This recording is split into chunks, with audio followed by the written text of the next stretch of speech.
You know what? You have an extra outlet over there?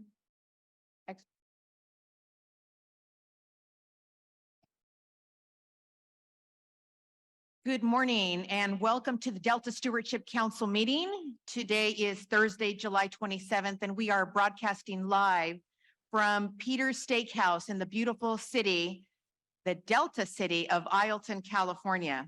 If you will please rise for the Pledge of Allegiance, please.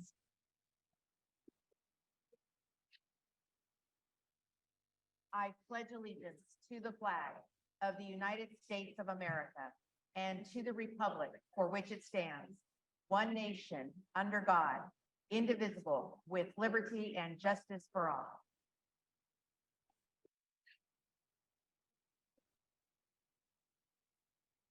We will now establish roll call, and for that, I will ask Emma if you will lead us in that roll call. Yes, Madam Chair. Councilmember Burgess. Here. Councilmember Damrell. Here. Councilmember Hueso. Here. Councilmember Lee. Here. Councilmember Maranian. Here. Councilmember Zingali. Good morning from the Humboldt County Water District in downtown Eureka here. Chair Madueño. Madueño here. Thank you. And again, good morning. I would actually like to introduce Mayor Pamela Bullihan to actually say a few words. We want to first and foremost thank you for hosting us in the city of Ileton. But Mayor Bullihan, if you wouldn't mind coming to the podium and addressing our council on. Yeah, good morning, everybody. Yeah, welcome to Ileton. I hope you didn't have a problematic drive down here. And I've been the mayor since January 10th of this year. So, but I was on council off and on from starting from 2011. Before that, I was the treasurer. But I've lived here in this town, since 1969. Grew up here, but every time I've worked anywhere, I still lived here. So I'm more of a super commuter as anything. But you're in this building, which is probably one of the oldest buildings in Ileton, if not the oldest. This was originally a Gardner Improvement Company. Like the downstairs floor was they sold appliances. The kitchen part of Peter's was a post office. Up here was for social clubs and briefly for church services. But and in recent years, we've been trying to go economically come back and forth. But we're a work in progress as it is. But again, welcome to Ileton, and hope you have an enjoyable meeting this morning. Great. So thank you very much. Thank you, Mayor Bullihan.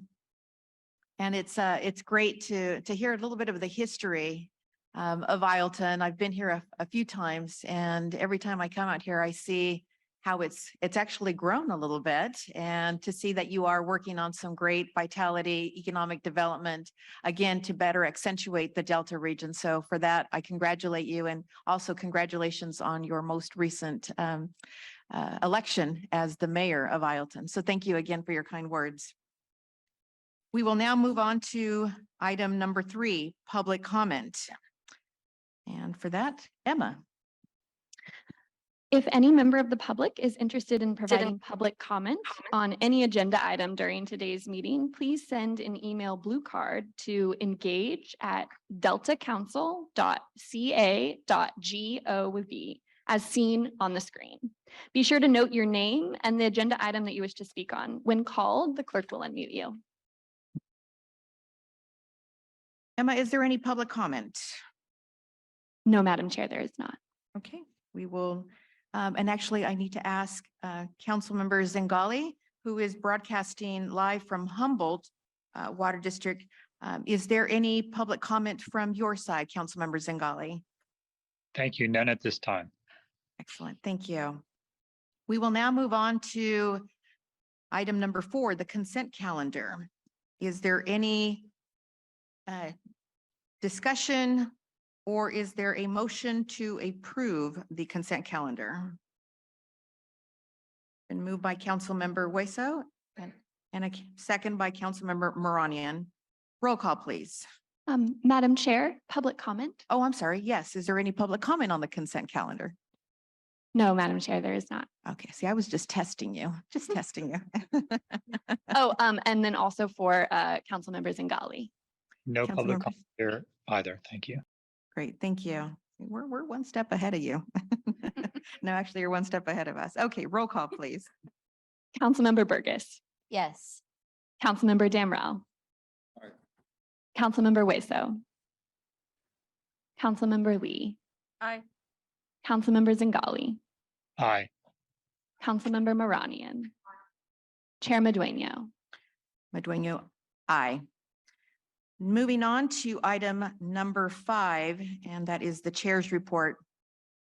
Again, it's just a pleasure to be here in the city of Ileton. I actually came from my hometown of Riverbank, California, and it was actually a good hour, 10 minutes, and it was a really pleasant drive. I know there was a couple of us from the council that got stuck in traffic and bridges and whatnot, but to be expected in a Delta community. But again, a beautiful drive this morning.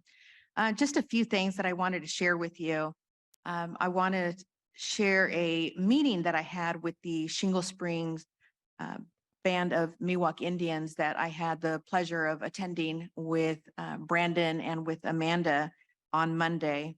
And it was an over an hour meeting, and I was just truly grateful for their time, for their transparency, for their candidness of how important it is to work collaboratively with this council, to work collaboratively with us to find, again, nature-based solutions and to find opportunities to best engage with them in early consultation.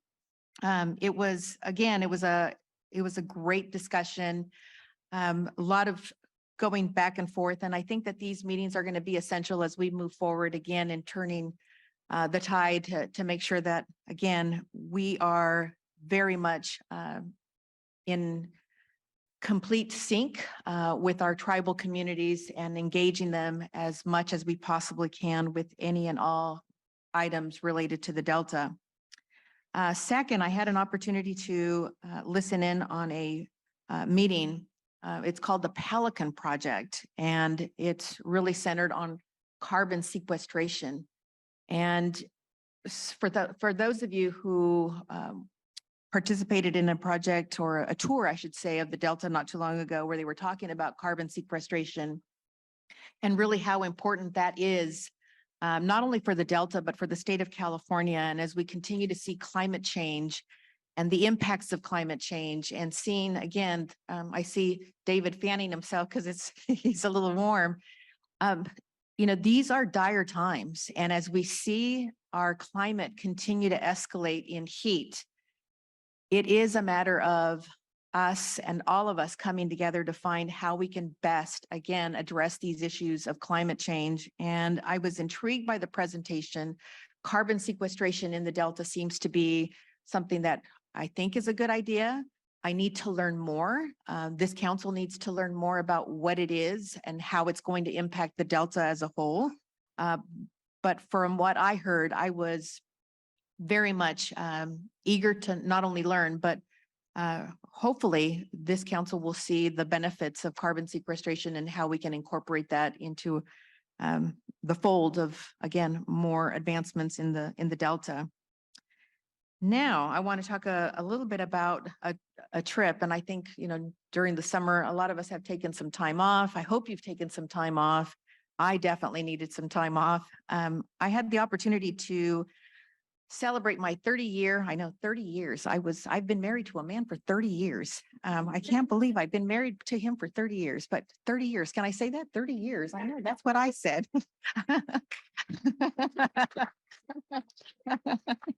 I don't know, Councilmember Hueso. I don't know how I did it, or I should say how he did it. But we actually had the wonderful opportunity to travel to Europe. We actually started in London and then ended up in Croatia. And we did a lot of island hopping. And we actually ended up driving to Dubrovnik, which is probably one of the most incredible, beautiful cities in Croatia, in Europe, I should say. And as we were driving there, we actually came across a region that mirrors our delta. It actually mirrors our delta. Two rivers that, again, lead to the Adriatic Sea, much like our San Joaquin and our Sacramento that lead to our Bay Delta. Not only did they resemble that in topography, but it also resembled the area in terms of its vast richness with agriculture. That region is really the major producer of agriculture products for Croatia as a country. And again, it emulated our Delta. And so as I'm driving there, I'm asking questions of our tour guide. And I said, so are you having some of the issues that we're having in California? And of course, when she heard California, she said, oh my goodness, you represent California. And I said, well, no, I don't represent California. We represent the Delta of California. And so I explained to them what the Delta is, what the Delta does, what the Delta represents. And that's where more and more engagement happened. And they started talking about the salinity intrusion, the salt intrusion that they're having and the impacts that they're having for agriculture, their agricultural needs, and the real concern, if you will, of how this area is going to continue to produce agricultural products in light of salinity intrusion. And that's where really the fireworks started with me, because I started thinking, wow, they're implementing practices that we aren't implementing.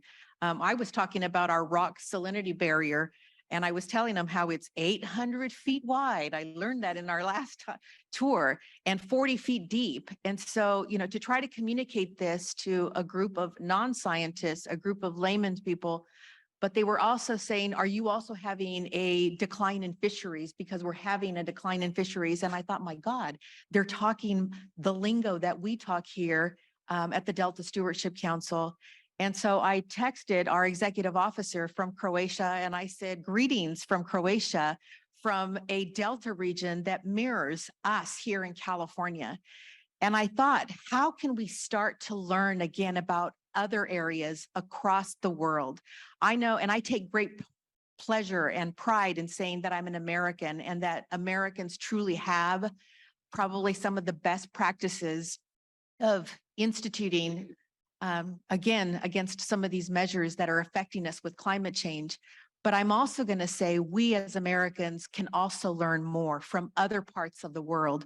We as Americans, I think, owe it to ourselves to open ourselves again and embrace the notion of how we can again learn and again adapt as others have. And so I asked our executive officer, how would that look like if we could actually create a sister region, if you will? I know but they have sister cities, sister counties, but if we could adopt a sister region so that, again, we can start having these conversations with people around the world, because I think, again, best practices, we can all learn. So I was really excited about that. And then I had the opportunity to listen to an interview with a group of farmers in Guatemala. This was a telecast with National Public Radio. And they were talking about farmers and how they're learning to adapt again with climate change and what they are instituting for new practices, new farming practices, given, again, the threat of climate change, the decline of water. So can you tell I came back really, really energized. And I'm so excited to share more with you offline, but that's all I had in my little brief report. So we'll now move on to public comments. There is no public comment, Madam Chair. None, Councilmember Zingali? none here. Thank you. Okay. All right. Well, thank you for indulging me in my discourse there. We will now move on to item number 6, our executive officer's report. And for that, I will introduce our executive officer, Ms. Jessica Pearson. Good morning. Thank you, Chair. I always enjoy when we have the opportunity to meet in the Delta, particularly in a legacy community as beautiful as Isleton and in a historic building like this. It's pretty special. And so I'm enjoying being here, and I want to express my thank you to the city of Isleton and to the mayor. So I have a couple of announcements today, and then we do have a legal update, a legislative update, and then we're going to talk about our Delta Plan 5-year review as well. So first, a couple of announcements. For covered actions, last month, I reported that on May 30th, the Department of Water Resources had submitted a Delta Plan certification for the Prospect Island Tidal Habitat Restoration Project. That project's 30-day review period expired on June 29th without appeal. As of today, we have one active covered action. On July 8th, the Solano Resource Conservation District submitted a Delta Plan certification for the Ulatis Creek Habitat Restoration Project. The project seeks to use a variety of native plants to restore 20 acres of riparian woodland to the north bank of the Ulatis Creek. The 30-day review period is now underway and will end on August 7th. More information about this covered action and certification are available on our website. Council staff submitted one letter since the last council meeting. The letter is on the notice of preparation of a supplemental EIR, environmental impact report, for the San Francisco Bay and Delta sand mining project. Under this project, the California State Lands Commission would reissue existing leases to authorize commercial mining of sand. The letter's comments inform the commission that the project may meet the definition of a covered action, and we invite the commission to engage in early consultation with staff so that we can better understand the project features and mitigation measures and advise on Delta Plan consistency. As you may have noticed, as a new feature of my report, I'm including announcements of our open tribal consultation periods related to council activities. So first, as mentioned at last month's meeting, the council is seeking early consultation with interested tribes and tribal organizations on the development of our environmental and tribal justice issue paper. The council is looking to hear more about issues and concerns related to environmental justice and tribal justice surrounding the management of the Delta and its watershed. This consultation period is open until August 7th. Second, the council is seeking early consultation with interested tribes and tribal organizations on the development of our climate change adaptation strategy called Delta Adapts. In particular, the council is interested in guidance on recommended climate adaptation strategies, how to best recognize and advance opportunities for tribes to utilize tribal knowledge, and how to encourage opportunities for co-management in the Delta in the context of climate change adaptation.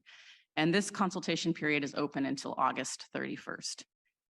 So any tribes wishing to consult on these or other council efforts should reach out to our tribal liaison, Brandon Chapin, at tribal.liaison@deltacouncil.ca.gov. I also have a couple of personnel announcements to share. We've been busy hiring. Dr. Shoko Shenbrat is our senior environmental scientist joining our adaptive management unit in the Delta Science program. Shoko is a conservation social scientist hailing from Santa Barbara, California. Most recently, Shoko worked at the National Science Foundation in the Office of Polar Programs, where she engaged in interagency policymaking around Arctic observing systems and more equitable Indigenous engagement in research. James Edward joins us as a senior engineer in our Delta Plan Development Policy and Implementation Unit. James received his Bachelor of Science and Master of Science in Civil Engineering from the University of the Pacific in Stockton. Before joining the council, he worked with the Department of Water Resources for about a dozen years doing Delta modeling, working with water rights and on water contracts. Ava Sideris is our Delta Science Communications Fellow. Ava recently graduated from the State University of New York, Syracuse with her bachelor's in environmental studies. She is passionate about water-related issues, storytelling, and sustainable agriculture, and she is going to help us highlight scientific research findings from our last Delta Science Research Awards. And finally, Amelia Totten is joining us as an intern for this summer in our planning division. She is a senior at Rio Americano High School in Sacramento. She's interested in becoming a marine scientist and researching the effects of climate change on bodies of water. She's going to focus on a project comparing salinity management and impacts to indicator species between different estuaries in the United States. So please join me in welcoming Shoko, James, Eva, and Amelia. In your board packet, you have an outreach highlights report and an active projects list. Those are also available online. In last month's outreach highlights report, you'll see that there was a new blog authored by science funding program manager Dylan Stern, and this earned top attention across many of our social platforms. In case you missed it, and if you did, I encourage you to read it. The blog is called Transformations to be Proud of, It reflects on Operation Baseline, which is a set of studies funded by our Delta Science program to document the before and after effects of the Echo Water project. And it reflects on Dylan's own deeply personal transformation. And this was in celebration of Pride Month as well. So over 1,100 subscribers opened this email announcement. And speaking of that, we've seen a significant increase in the number of subscribers who are opening our emails. So we're thinking of different ways to take advantage of that interest. And so there is a legal update today, a rare legal update. And so for that, I'm going to turn it over to our Chief Counsel, Jorge Aguilar. Hello, everyone. I wanted to give the council an update because there has been a new lawsuit filed and it concerns a covered action that had been filed with the Delta Stewardship Council. The council itself is not a party, but it's something that we're looking at and keeping track of because it did concern a covered action. The lawsuit was filed by the County of Yolo versus the California Department of Water Resources. It's venued in the County of Yolo and is a petition for writ of mandate concerning the Yolo Bypass Salmonid Habitation Restoration and Fish Passage Project. That project was filed as a certification of consistency with our council in December 10th, 2020. There was no appeal, but now there is litigation concerning that project. There's 2 causes of action brought by the council concerning CEQA violations. And in essence, there's allegations about variances or differences over the project, the parameters of what was actually certified and what is happening. The county is seeking relief from the court in the form of an order setting aside and withdrawing the environmental impact statement and the environmental impact report for the project, to set aside all approvals for the project, restrict further approvals, and essentially stop the project unless it goes forward in the manner that they contend, that the county contends was originally approved. But our staff is tracking the claims. We're looking into them, and if there's further update that's necessary, we'll be happy to inform the council. But for right now, we're just going to keep our eyes on it. Thank you. Yeah.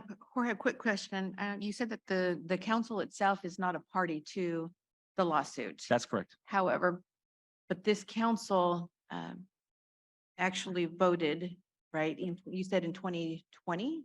Well, it didn't vote because it wasn't appealed, but Gotcha. a Okay. certification of consistency was filed with our council. It wasn't challenged by any party, so it didn't trigger our process. I see. Okay. But it was a covered action, so something that pertains to the Delta, and it's just an item of note for the council to be aware of, and for our staff to track and to understand the claims which we're looking into. Okay, great. Thank you. Appreciate it. And if I could just seek some clarification, you mentioned that the county took action to reverse their decisions? So the county, yes. So the county's filed what's called a petition of writ of mandate. So in essence, they're asking the court to issue a writ ordering the Department of Water Resources, issuing various orders, which I explained as far as, number one, they want the court to basically set aside the environmental impact statement, environmental impact report, which are required through CEQA. They've also asked them to set aside all the approvals for the project, to restrict further approvals, and to essentially kind of stop the project unless it moves forward in the manner which the county contends was consistent with what the project documents were. Okay, thank you. Any other questions? Okay, thanks for that, Jorge. Next, I'd like to invite up Brandon Chapin. And with him is our, what do you call it? Capital to capital intern, Gabriella Chen, who's going to help provide a legislative update. Welcome. Thank you, Jessica. And good morning, Chairman Dueño and council members. The legislature is currently in recess, so I actually don't have much of an update, but I will provide just a quick update on the Delta Reform Act refinement discussion that we had last month. As you all know, this was not included as part of the budget package. Chairman Dueño, Executive Officer Pearson, and I will continue to evaluate next steps moving forward. If you can go to the next slide, please. There is one little just kind of note of interest for the council. There is a new assembly speaker that took office at the beginning of July.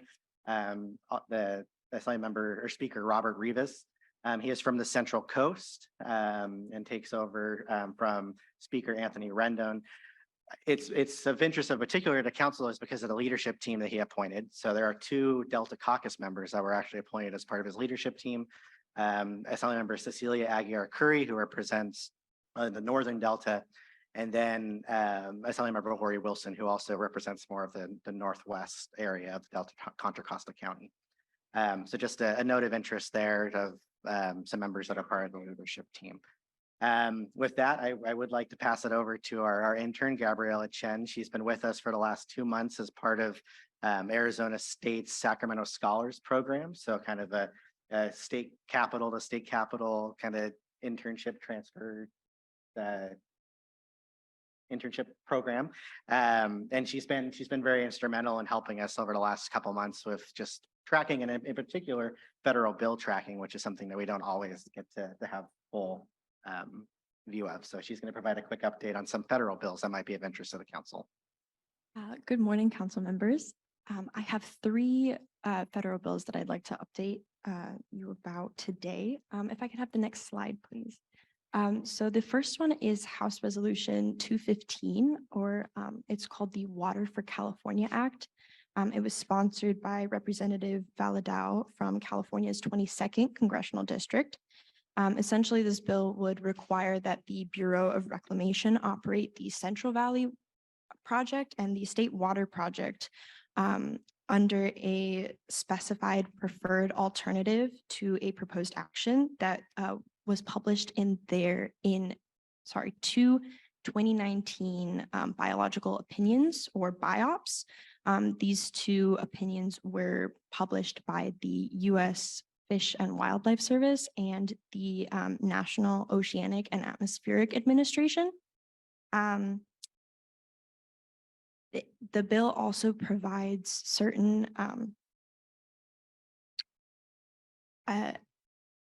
essentially what a biological opinion is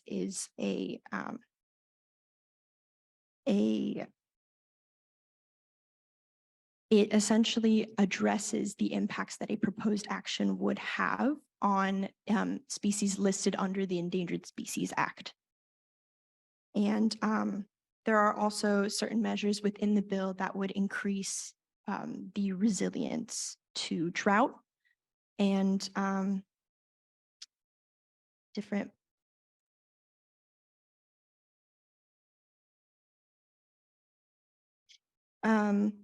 essentially the main purpose of the bill would be to provide long-term water supply and regulatory reliability to drought-stricken California and for other purposes.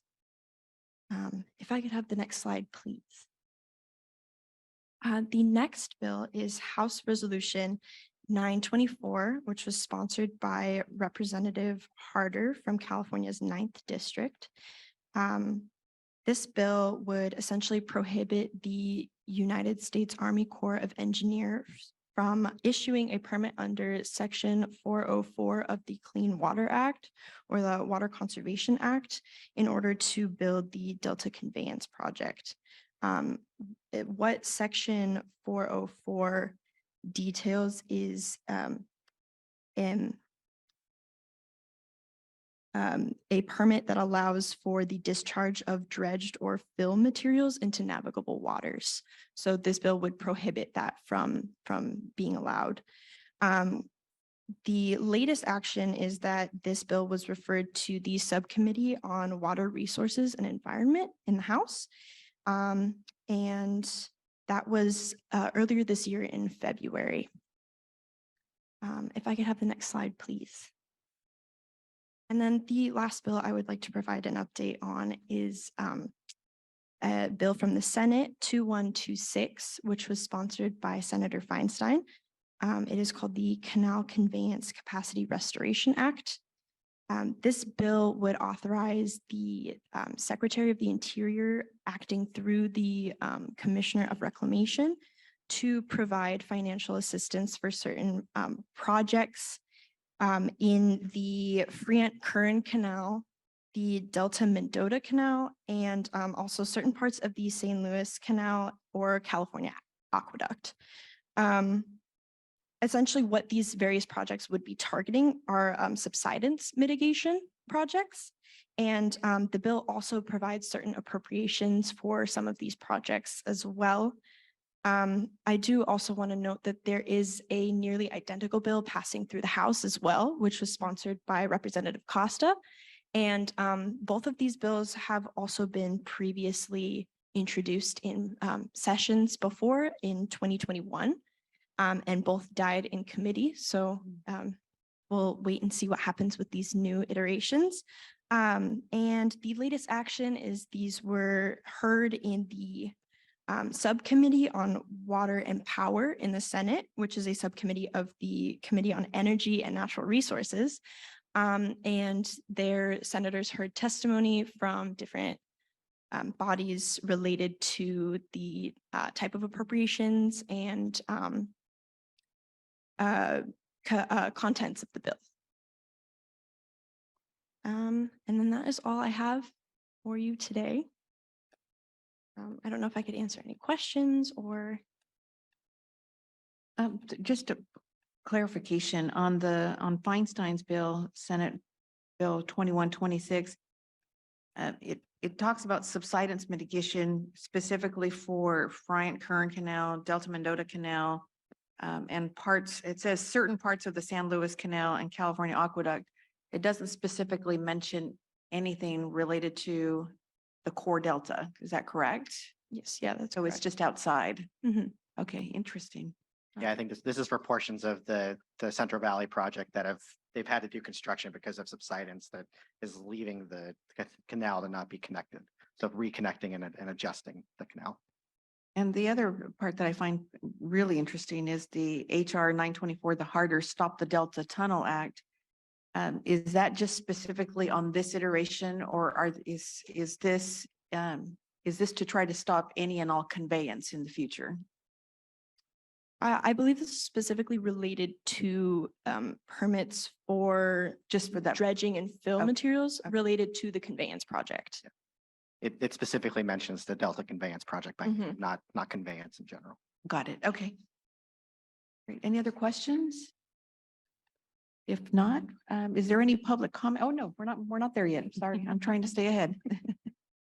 Okay, thank you both so much. Appreciate it. Thank you. Thank you.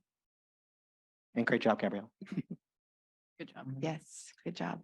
So next up, I'd like to invite two members of our planning and performance team, Jeff Henderson and Martina Kohler, who are going to present an update on the Delta Plan 5-year review and where that is in its development.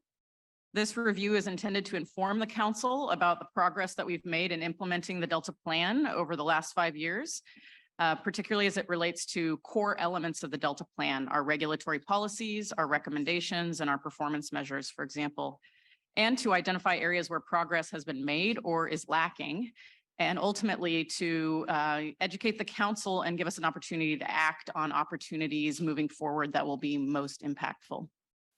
And with that, I'm going to turn it over to you, Jeff. Thank you, Jessica. Good morning, council members. If we could have the PowerPoint for the 5-year review item, please. Thank you. And I'm here this morning with Martina Kohler, our program manager, responsible for the performance measures unit in the planning division. And we're going to talk a little about the 5-year review of the Delta Plan that we're preparing. We were last before the council in August of last year to essentially initiate this work. And we're now happy to kind of come with a bit of a midterm report. Next slide, please. So the 5-year review of the Delta Plan is a statutorily mandated requirement. And one of the things the Reform Act says is that the council shall review the Delta Plan at least once every 5 years and may revise it as the council deems appropriate.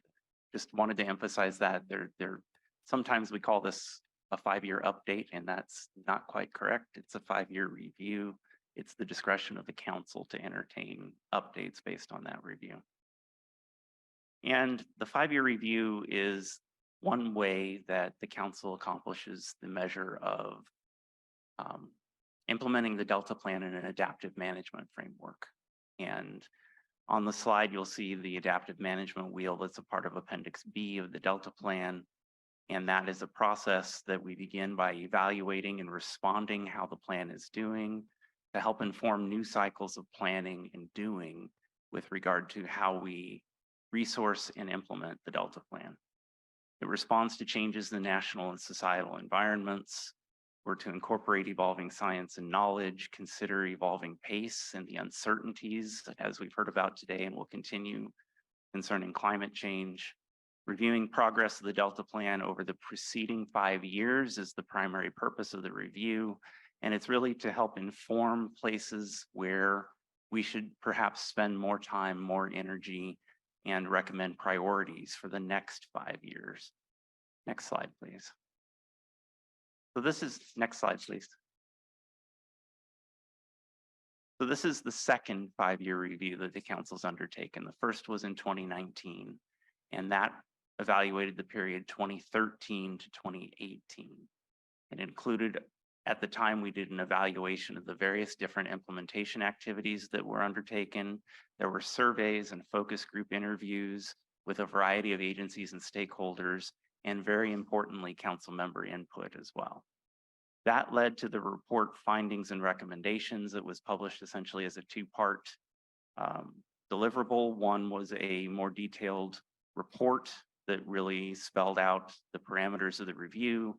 The other was a much spiffier highlights document that really brought forward the key recommendations and findings. And that really led us to strengthening plan implementation, identifying new topics and emerging issues, such as the EJ issue paper that we've discussed with the council a number of times grew from that review. And importantly, developments in staff development and technological advancement going forward as well. Next slide, please. So I wanted to just quickly review the status of some of those 2019 recommendations with regard to covered actions. There were actions directed toward outreach and early consultation, important steps taken by this council to update the administrative procedures for appeals, and additional work in the adaptive management frame as well. And then we have taken some additional approach to best available science, really focused on providing project-specific basis for our best available science considerations. And you'll see over on the right-hand column that these actions are in this stage, either completed or in progress. Next slide, please. Then we also had a number of emerging topics or issues that grew from the 2019 review. Those included environmental justice in disadvantaged communities, robust treatment of climate change risks to the Delta, improving our federal coordination and participation in the Delta Plan process, and working to come to a better understanding of the Delta as an evolving place. And that may in the future take the form of an issue paper similar to the one that has been pursued for environmental justice. And as you'll see down the right-hand column, these are also a mix of completed, in progress, and with the exception of the Delta as Evolving Place working paper, all of these have been completed or in progress. And that working paper is one we intend to pursue following the completion of the EJ paper. Okay, so I'm going to turn it over to Martina to summarize where we're at with our 2023 5-year review. Thanks, Chair. Good morning, council members. Next slide. So now for this next iteration of the 5-year review of the Delta Plan, we are taking a different approach. This time, the 5-year review will be using the Delta Plan performance measures to quantify the status of where we are with respect towards achieving the Delta Plan goals and objectives. So the 5-year review based on the performance measures will give us a measured assessment of the outcomes and outputs of that are coming out of the Delta Plan implementation. And as Chair mentioned, we presented the framework to this approach to you last year in August, when the project kicked off. So for the 2023 5-year review, the performance measures will take a more central stage. And additionally, the 5-year review will also include evaluations of the other key areas not directly measured by the performance measures. So these other program reviews will include an analysis of covered action certifications and the appeals we received and processed, We are also conducting review of the adaptive management plans in submitted certifications. This was, as Jeff mentioned, one of the recommendations in the 2019 report, and lots of work has been going on as far as the early consultation for the adaptive management advice. And so we will be kind of looking back at that work and doing the review of the quality of those submitted adaptive management plans. We are also looking at the components of the best available science, the criteria and themes that have been kind of touched and part of the appeals we received. That was also one of the recommendations in the 2019 report. We will review, look at the kind of the science and information needs of the Delta plan, and then review the leadership and coordination role for the under the Delta plan interagency implementation committee. So this is kind of the outline of the whole approach. Today, the presentation will focus mainly on featuring the performance measures-based approach because it's a novel methodology for us, and we hope that this approach will position the council kind of as a leader in a transparent and accountable way to measure program progress. Next slide, please. A little short refresher about the structure and evolution of the performance measures. I think many of you probably kind of know a lot about them already because we have been presenting, we present annually and where we are with and what the performance measures are finding. But maybe quickly, so the performance measures were designed and selected in a way that kind of specifically allows for numerical assessment of the progress. The council selected the quantitative performance measures based on 3 criteria. So they have to be based on best available data and science. They also have to be relevant to Delta management, the key issues, and they have to support the council decision making. The performance measures were developed through a kind of long multi-year process with input from agencies, scientists, and stakeholders, and they were subjected to technical and scientific reviews. We have a video on the council website. There is a video that kind of talks a little bit more about the how the performance measures were selected, and then we have the dashboard that has the information and data. So next slide, please. So the approach to conduct measured assessment of progress in the Delta plan implementation will be using directly the structure of the performance measures. So the performance measures define the baseline conditions kind of before the Delta plan was adopted. And then they set up also the performance targets. This is kind of the measured outcome of what we want to achieve with various management actions. So these are kind of the desired endpoints. And so the scoring will be conducted in relation to where we are with respect to the target. As far as where we are right now, with respect to the performance target, we will have like 4 levels of scoring or kind of progress levels, from the very good and good to the fair or poor. In the next 2 slides, I would like to show you like 2 examples of the scoring approach and evaluation of the implementation progress. So the first one, here I'm presenting an example under the co-equal goal, reliable water supply for California. Under that, we have a core, one of the core strategies is reducing Delta water use. And the performance measures for measuring that objective is Delta water export match available water based on the annual hydrology. Essentially, this is to account for very diverse hydrology from year to year.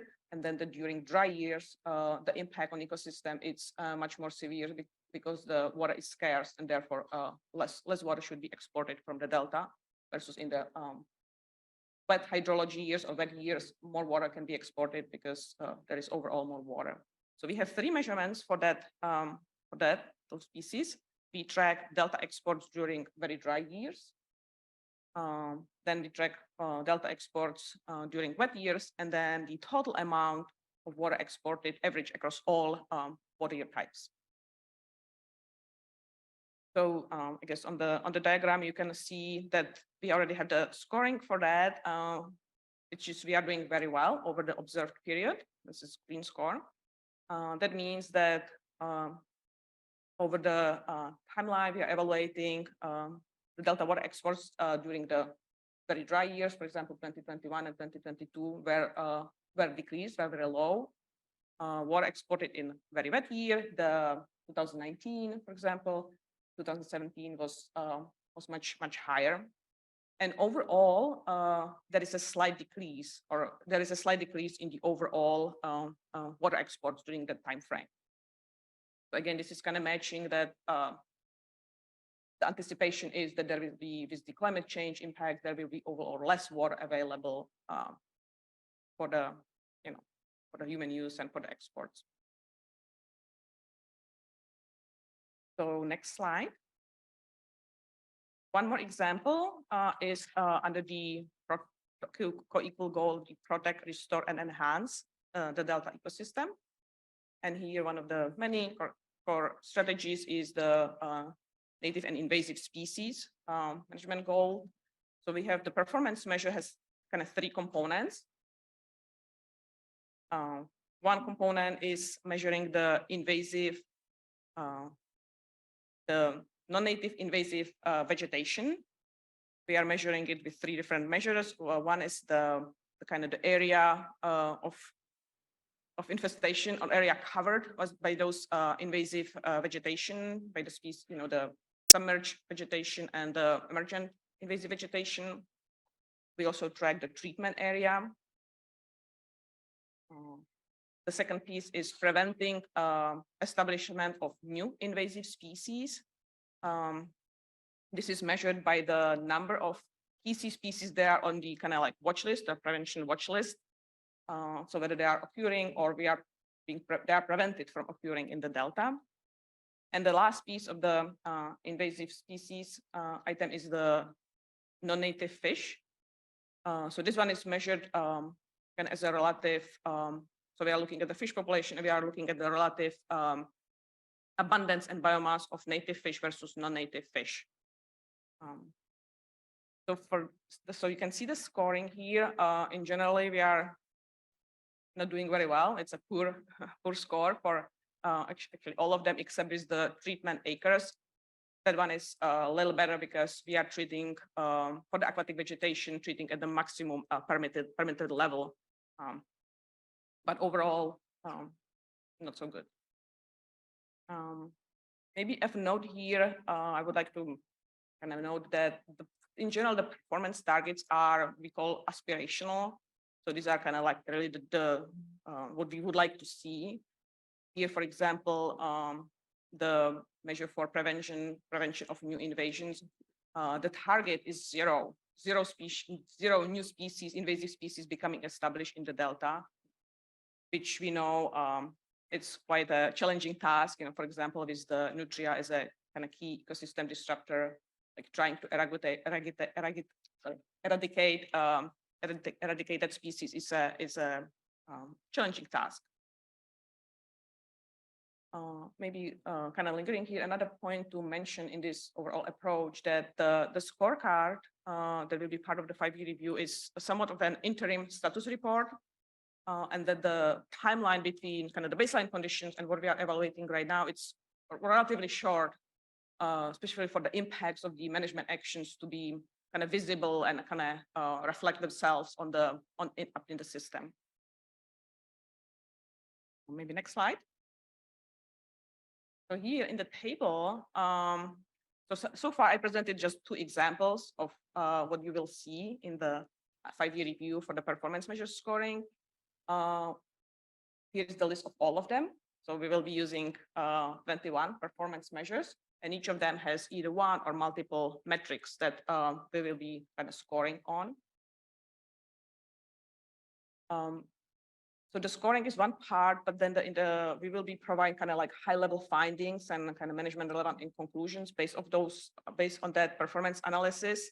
And then the 5-year report should, I guess the vision for that is that will be like very short, succinct, kind of executive summary, highlight level report But then it will also provide access to more details, specifically maybe for the performance measures, kind of like the profile sheets for the under each performance measures, as well as there is even more information that is available on the dashboard, where anybody who is interested in that can see the actually the data itself, the graphs and maps, as well as some context information. What are the data sources and the methodology behind this assessment?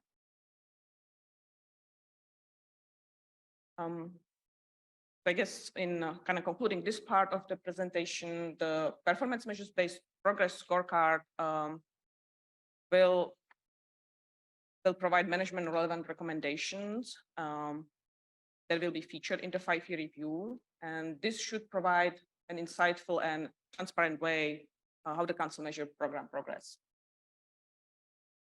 So maybe back to Jeff. And just to wrap up, next slide, please.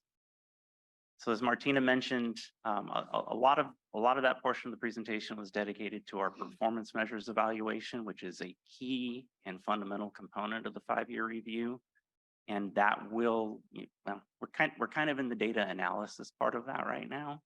And we're starting to come up and looking around at sort of what the data is showing us so that we can begin to piece together recommendations that are informed by those performance measures and how well we are doing or how well we're not doing as a community implementing the Delta plan across the various different parameters.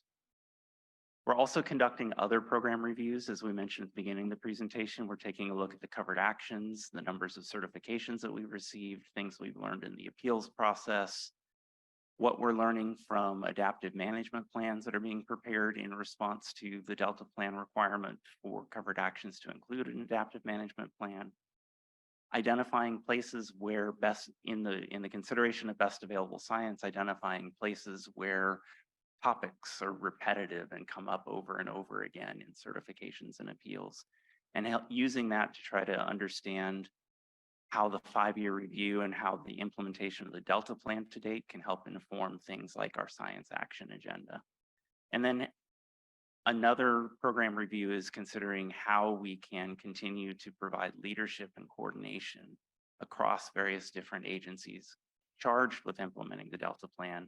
And that largely comes across through the Delta Plan Interagency Implementation Committee, or DPIC. So what do we do with this information when we get it? One of the things I like to say is it informs everything that we do. And so it would be everything from our strategic work plan to the interactions of the DPIC and the Delta Independent Science Board and the council's interactions with those bodies. And it can affect how we implement the Delta plan. At the council's discretion, it can implement the content of the Delta plan.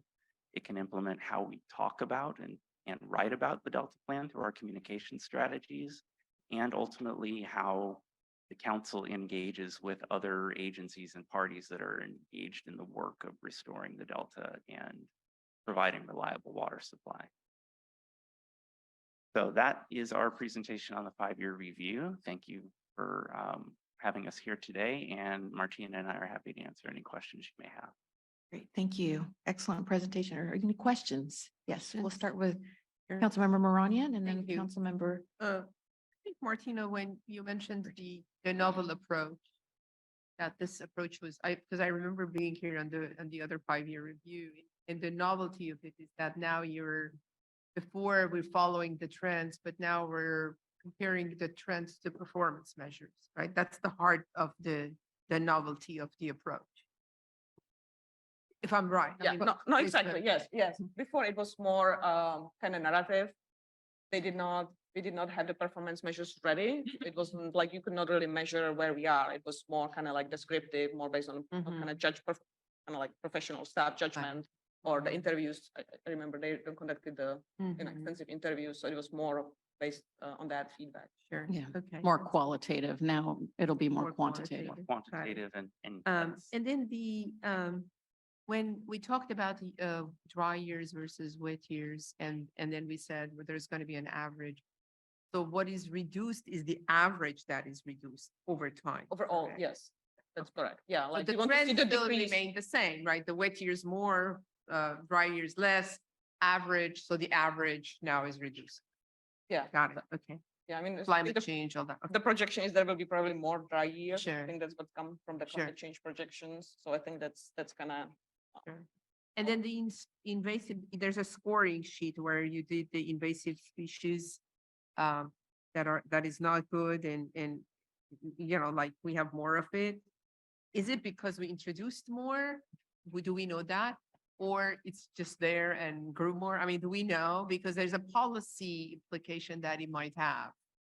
If it's introduced more versus they were already there and then just grew more than the native ones grew. Yeah. Oh, yeah. Well, it's a complex issue, I would say. So we have a list of like species that we don't want to see in the Delta. Sure. We know they are invasive in, Yeah. No, No, I know what upstream. invasive species are. I just am Well, trying to see It's the growth of it is because, or the scoring that you're doing is because there was more, because I remember us talking about, certain kind of policies that you can develop in terms of, not allowing more of invasive species, if we can. We talked about it at least. So I'm trying to see if it's that is failing or if they're there and then they're growing more. If you know if we know. Well, again, I guess there is something we watch for, and then there's some, I don't know, opportunistic, like I think the nutria, I don't think anybody kind of anticipated that will become an issue. So there are species that we don't have on the watch list, and they are suddenly kind of becoming established. Like they actually are there. And in this example, I don't want to simplify it too much, but in this example, I think Martina had an example earlier in her presentation where she said sometimes our target is 0. I think this is one of those measures. Okay. 0 new introduced species. Okay. We have nutria. Well, So okay. that is one. That's against helpful. 0. Yeah. But there are more indicators than that, right? I mean, it's also looking at coverage of invasive aquatic weeds that are already established in the system, and those are growing. So it's kind of like by all measures that we're tracking on non-native invasive species, it's not a good trend. Yeah, it's not trending in the right direction. Yeah. Yeah. I think you respond. Yeah, you answered my question. Thank you. Councilmember Burgess. Thank you. I appreciate the presentation. And as the new person, well, as one of the new persons, I'm learning as I go and observing and listening. And so part of this is just kind of thinking about what you're doing and why.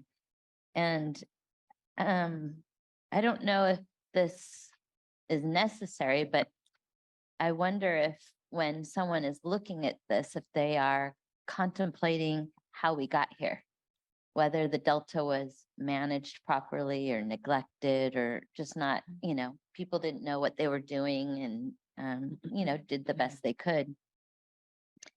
And that's why we have protection and conservancy and stewardship and recognizing Delta as place. And I'm thinking about climate change and, as a little girl, it was conceptual in a lot of ways. There were things that we could do, but it was possibly coming, and then we've seen kind of evidence of it, and now it's escalating.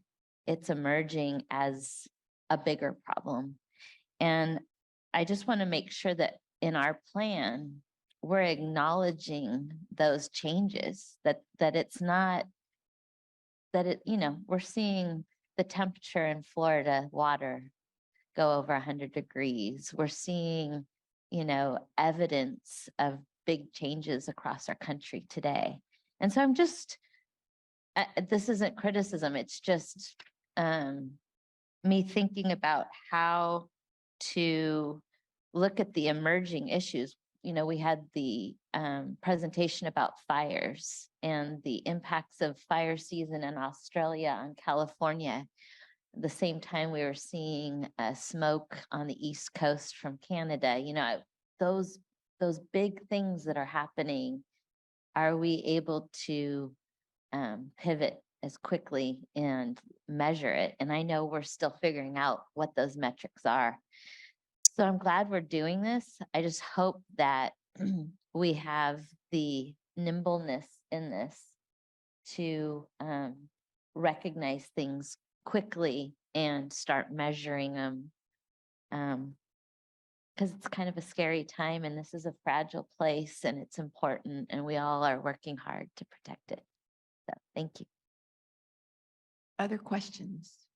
I just actually had, and it's something that I've been kind of, I guess, not struggling with, but just kind of pondering on, if you will, under Delta Plan Chapter, a more reliable water supply for California. And then you take a look at the performance measures, water use conservation, alternative water supply reliability, sustainable groundwater, and of course, Delta exports matching available water. So I guess my question in this 5-year review process, do we as a council, do we start to take a look at other water technologies that can be introduced to, again, reduce our reliance on the Delta? And as I think about that, I also look at, again, especially with our members in Southern California, San Diego, Los Angeles, and having that, those meaningful and thoughtful conversations with leaders, at what point do we start to look at, again, some deeper technologies with regard to water technologies aside from desal? And I know that that's part of the objective when we have our meeting in October in San Diego, to take a look at a desal plant. But at what point do we start to, again, introduce new technologies, new water science, again, that would help us, especially in Southern California, to reduce our reliance on the Delta? And I guess I'm just throwing that out there as a hypothetical. And is that something that we could consider as part of our 5-year review as one of our measures?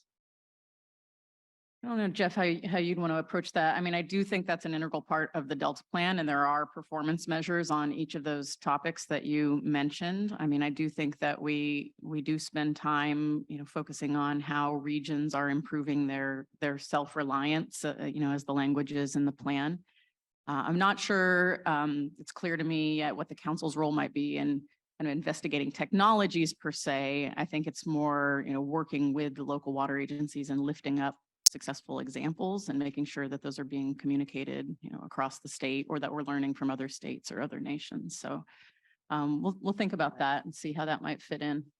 Yeah. Credit goes where credit is due for taking those steps, and challenges arise where it's not possible to take those steps. And I think it is, those types of technologies are accounted for in a few of these measures that you mentioned.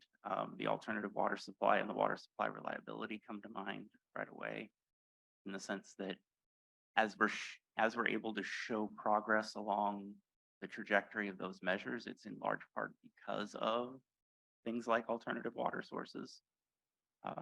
So I mean, I think it's kind of both. There is an accounting for that in our existing system, but I completely agree about being nimble and finding ways to track. I think to Councilmember Burgess's point, finding ways to track these new emerging scary trends. Yeah. And finding ways to do that. And there are Delta Plan performance measures, but there are also indicators. Yes.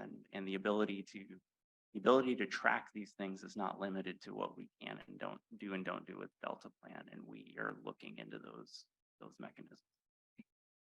All right, thank you. Lots to ponder. And again, great presentation. Thank you both for all your work. If there are no other questions, we will move on to public comment. Is there any public comment? Actually, let me wrap up my report I'm first, sorry. and then if you don't mind. Yes, absolutely. Thank you, Jeff. Thank you, Martina. So for the rest of today's agenda, after our lead scientist report, and she is here, she's just virtual today, the council will hear an update from the Department of Water Resources on their Delta Conveyance project. Next, council staff after lunch is going to present on the development of our Delta Adapts, which is our climate adaptation strategy. And then afterwards, council staff and DWR staff are going to present on the Delta Science Program's science communication efforts, and also DWR's DELTA Delta Education Program. It's an acronym you'll learn more about soon. And then the last agenda item is on our proposed modifications to the Delta Levy Investment Strategies regulatory language that have been requested by the Office of Administrative Law as part of our ongoing rulemaking process, and that is an action item. So with that, I conclude my executive officer's report and happy to take questions or move on to public comment. Okay. Looking for any more questions? If not, now we'll see if there's any public comment on this item. There is no public comment, Madam Chair. Okay. Daniel, is there any public comment from your end? No public comment here. Okay. We will now move on to item 7, and that is our lead scientist report. And for that, we have Dr. Laurel Larson, our Delta lead scientist, who is joining us remotely. Laurel, Good are you there? morning, council members. Can you Uh, all hear me?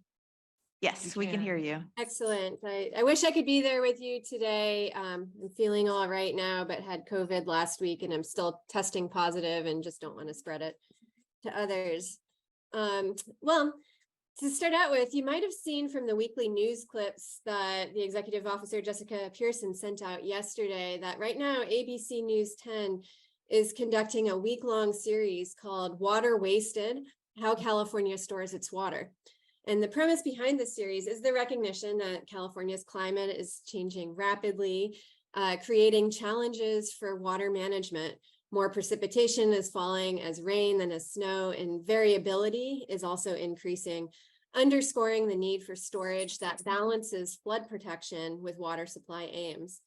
However, California has already exploited almost all of the desirable reservoir storage opportunities. Just last night, their episode focused on the potential for groundwater storage, which could satisfy the dual purpose of underground storage and replenishing aquifers that were depleted during drought. And that depletion, as you know, leads to problems of subsidence and mounting expenses for continued extraction of groundwater. These problems associated with groundwater extraction were also behind the next headline in the news clips that Jessica Pearson shared. And that headline was "State Pays Valley Farmers Millions to Keep Water in the Ground." So as you've seen, groundwater storage is increasingly being recognized as a priority statewide and will likely loom large in future conversations about water in the state, with implications for the Delta. So what are those implications, you might ask? Well, plans to actively use aquifers in the Central Valley as an underground storage reservoir may require exporting more water from the Delta during wet years and reducing Delta outflow. It may also result in reduced inflows from the San Joaquin River system. However, later use of that stored water within the Central Valley during dry periods may reduce demand for exports during those times. And while the benefits of added water supply reliability might be clear, potential negative impacts might include the cost of conveying and storing water underground, and some of the potential ecological impacts of reduced flushing flows through the Delta during very wet water years, flows that could otherwise result in large improvements to water quality or cue fish to migrate. There's also been some popular concern expressed that policymakers may favor exports for underground storage over meeting water quality standards in the Delta, which could have a suite of social, economic, and ecological costs, as we have seen with this winter's temporary urgency change petitions. If I could get this slide now, I think this would be an appropriate time. So it's often raised as a question, why aren't we doing this now? Why didn't we invest more into replenishing depleted aquifers in the Central Valley during this wet year that we just had? And one example is that it does require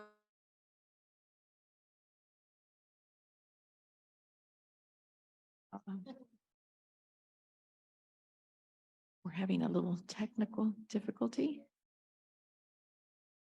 Yeah. Laurel, we can't hear you if you are still there. No. There, are you there? Yes. Oh, there you are. Okay, we can hear you now. I will turn off my camera, especially since you're looking at the slide, and maybe that will solve. That might help. Yeah. Okay. So what I was just trying to say is that managed aquifer recharge could take several forms, but it often involves flooding large swaths of land, like you see in the lower left, requiring compensation for the use of that land. Infrastructure might need to be upgraded to accommodate delivery of large amounts of excess water, and it might also require new points of diversion. And in addition, if the water is sourced from the delta or other locations that are distant from the point of recharge, there might be pumping costs to consider. Then there's a whole suite of planning challenges and potentially policy challenges related to water rights accounting. The main planning challenge is that when you consider the Sacramento-San Joaquin system and all of its tributaries, there are many possible points of diversion and many possible locations for the recharge to occur. And those different sites are variable in terms of their associated costs, their feasibility with respect to landowner willingness to accommodate this action, and the efficiency of storage. And what I mean by efficiency here is that groundwater and surface water are quite well connected. And in some locations, quite a bit of water might be lost to stream flow relatively soon after recharge, meaning that it would be unavailable when really needed during the drought years. So fortunately, there are ways that science can contribute to resolving some of these challenges and uncertainties and potentially accelerate the development of new policies related to subsurface storage. In the article that I'm spotlighting this week, which comes out of UC Davis and was funded through the US Department of Agriculture and National Science Foundation, the research team created a tool that will help resolve some of the planning uncertainty around costs and storage efficiency. Now, what they did is pretty neat and creative. First of all, they developed several different decision scenarios in which they looked at different maximum and minimum thresholds for diverting water to aquifer recharge. And one example of a combination of possible thresholds is shown on the graph in the upper left. They also, the scenarios also involve different decisions about whether the water would be sourced locally and diverted to nearby fields, or whether it might come from places like the Delta. Then they took the historical stream flow record, also shown in the upper left, and determined how much water would be available for recharge based on the decision criteria in the different scenarios. Now, once they know how much water is available for recharge, which is just basically shown as the areas in light blue in the upper left. So once they know how much water is available, there are still an almost intractable combination of ways that the water could be diverted and directed into aquifers. And this is where their creativity really came in. Using a groundwater model and an economic model, they explored possible solutions using what's known as a genetic algorithm, which is inspired by how actual genetics and the concept of survival of the fittest works. In their modeling strategy, solutions for where the water is diverted from and where it's diverted to are randomly selected. Those solutions are run through the groundwater model to determine storage efficiency and also through their economic model to determine cost. And then out of all of these random possibilities, the solutions that result in the best combination of storage and low cost are selected, and they're then mated with each other, meaning that some of the diversion points and some of the recharge locations associated with the best, with one best solution will be mixed with the diversion points and recharge locations from the other best solution. And the offspring will be evaluated for how well they produce high storage, low cost solutions. So this procedure is allowed to evolve over several quote unquote generations until the solutions produce a pretty smooth curve. And that's what you're looking at on the graph on the right. And this is known as a Pareto front. And this curve represents designs that maximize storage while minimizing cost. And as you could see, policymakers would have several combinations of cost and storage to choose from, depending on the human valuation of these two different quantities. Now, the authors made these Pareto fronts for each of their policy and engineering scenarios available as a web tool. And the one that you're looking at here is for a rather conservative scenario in which just the top 5% highest flows are taken for aquifer recharge. That recharge occurs near the point of diversion, and there's a relatively conservative cap on the maximum amount of flows that can be conveyed by the infrastructure per month. Now, there's some really neat things to learn from this analysis. For one, you see that as storage increases, so does cost, not surprisingly, because you progressively use the lowest cost sites first, and eventually might need to start doing things like pumping water uphill. Policies that allow more water to be used, for example, the highest 10% of flows rather than 5% of flows, do end up producing substantial cost savings. That's not being shown on this graph, but I provide some numbers in my report. As you allow the allowable, or as you expand the allowable water sources and include the delta, you do produce solutions that achieve more storage for less cost than when the water sources are more restricted. But because we're talking about a lot of storage, the total cost ends up being fairly high. However, I think it's useful to put these numbers in perspective. The storage volumes that we're looking at through an approach like this are fairly massive, potentially exceeding the volume of Shasta Lake and even the conservative scenario depicted here. And yet the price tag is over an order of magnitude less than the cost of constructing additional surface water reservoirs. And I just threw up a comparison with the proposed Sites Reservoir, which has a capacity of 1.8 million acre feet at a cost of 4.4 billion. Whereas the costs that we're looking at for these groundwater storage solutions on the graph are on the order of hundreds of millions of dollars. I put a few other specific numbers in my written report, again, if you're interested in following up. So clearly there's a lot more work to be done at a policy level to pave the way towards managed aquifer recharge, but it is a priority of the Newsom administration, and it's also relevant to the recommendations of the ISB in their recent water supply reliability review. Overall, this example, this paper that I'm highlighting, is a great example of how coupled models and a scenario-based approach could be used to directly inform these policy decisions and public conversations about the trade-offs associated with those decisions. And this is something that's very well aligned with major ongoing initiatives within the Delta Science program. So any questions about this article spotlight before I move on to the rest of my report? Any questions? Nope, I think you can continue. Thank you. And I'll keep turning my my camera off here. Oops. I minimize my window. Okay, here we go.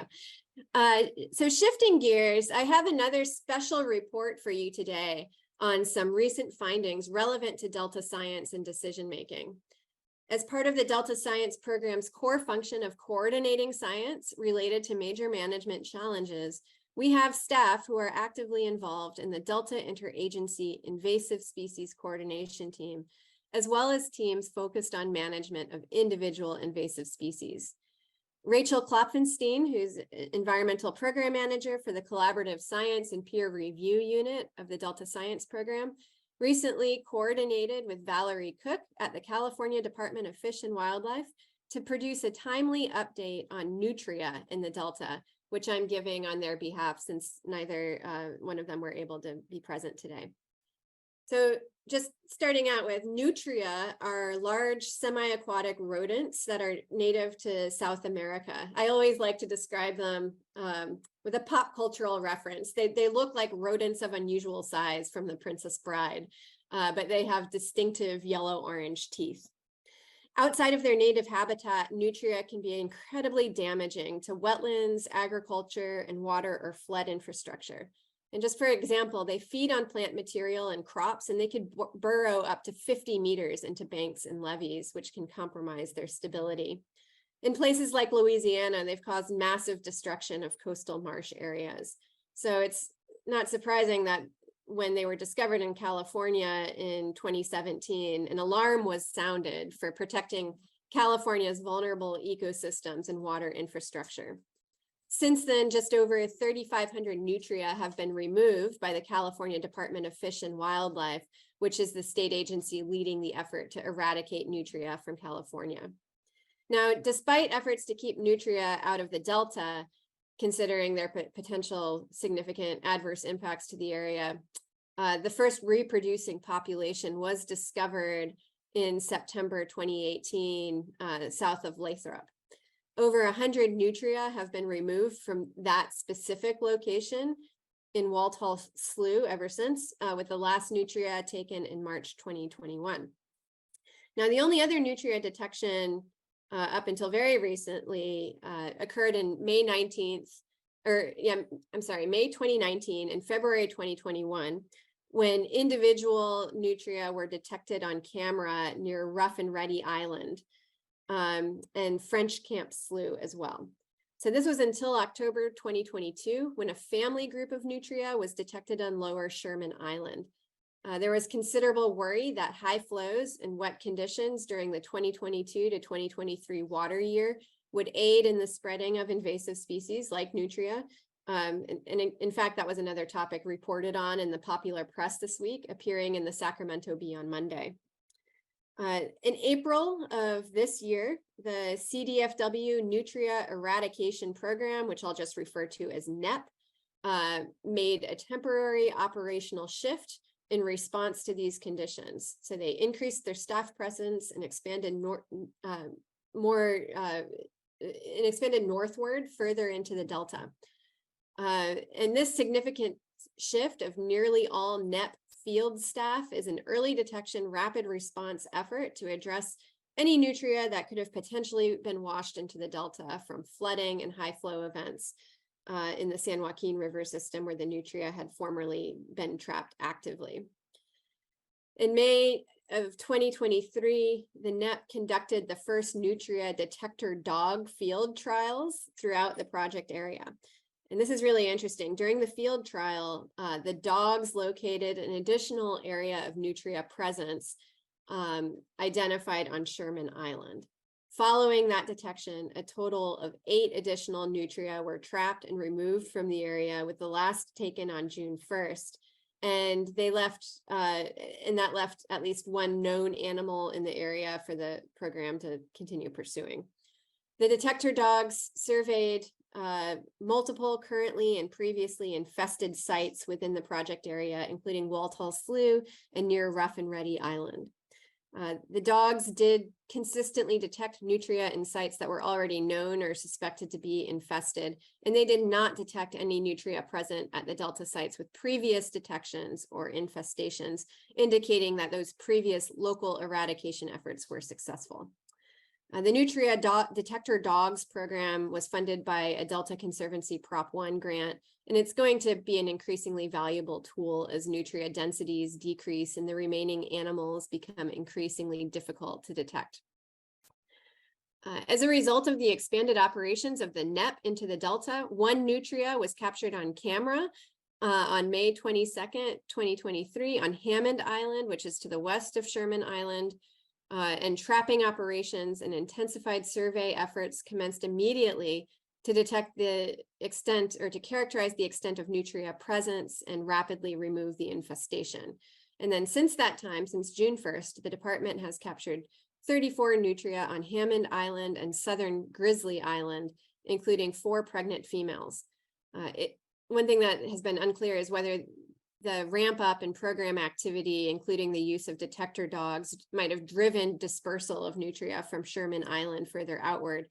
I'll say that in the past few years, the NEP has observed a trend in increased movement among remaining individuals when a local population is depleted due to some of these management actions. So as such, the NEP sees spikes and detections across the landscape despite decreasing overall population size. Finally, despite the concerns associated with recent nutria detections in the Western Delta, in the Sassoon Marsh area, the NEP continues to see steady declines in the annual number of sites with nutria taken, the number of nutria taken, and the density taken by site. This might be an artifact of the drought that occurred throughout the years leading up to this one. With increased water in the system comes increased habitat and additional battles for the NEP. And in the face of these challenges, the NEP continues to expand both its Delta-centered staffing levels and its toolbox, such as the use of detector dogs and Judas nutria, which are tagged nutria designed to betray the location of other populations of nutria. And so these early detection and rapid response efforts continue in order to locate and remove the nutria from the delta as quickly as possible. So that is the nutria update. I could do my best to answer questions on that, but may end up referring those questions to Valerie Cook. But I'll take a pause here for questions from council members. Yes, looks like we have a couple of questions. We'll start with Councilmember Moranian. Thank you. I have one, Laura, great presentation. Thank you. I'm trying to, since the first part of the presentation, the one that was on this new model, via which we know how to replenish the underground sources.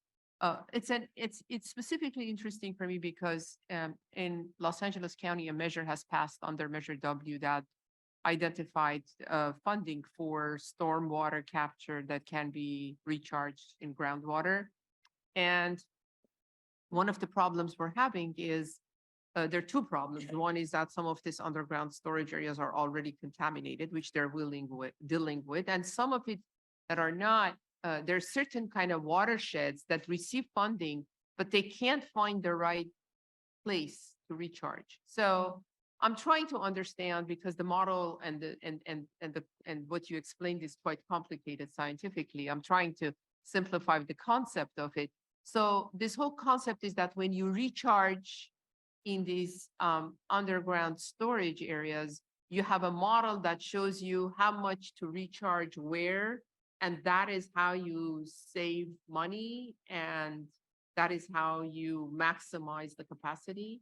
Essentially, so what the models are doing is they're first of all just figuring out how much water is available given these constraints. And then if you think about how we might use that water, there's just so many possibilities. Like you could put, well, it's probably not feasible to put all of it on a single field, but let's just consider that for the thought experiment. Or you could divide it up and send it to lots of other fields.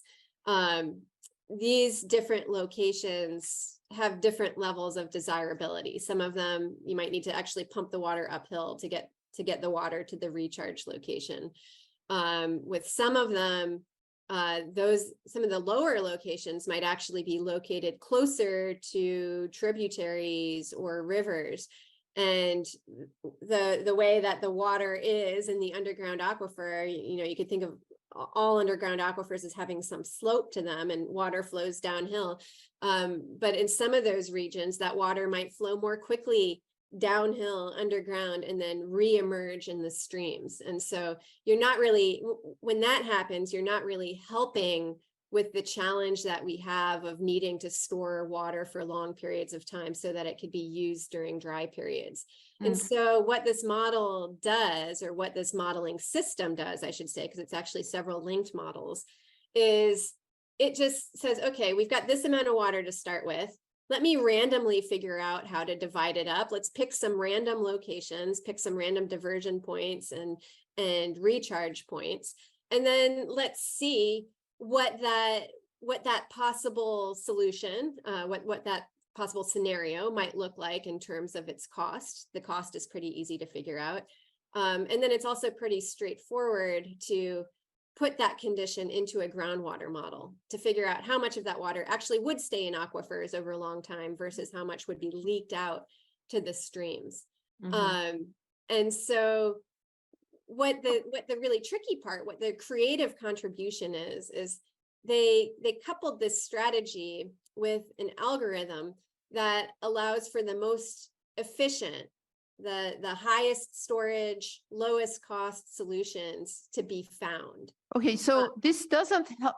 So because I'm trying to be clear on this, this helps you to know how much of the volume of the water you have, how you distribute through different points. Yeah, how It you doesn't help distribute you it figure effectively. out if you can, it doesn't help you figure out how you can maximize an existing storage area that can take water recharge, does it?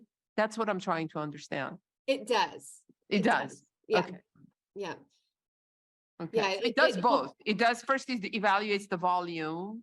Yeah. And then it figures out how you're going to recharge in what area in the Mhm. most effective and cost-effective and efficient way. Exactly, yeah. Okay, great. Yeah, Thank you. that's the big advance of this model. And it does have a focus on the Central Valley and the San Joaquin River system and its tributaries.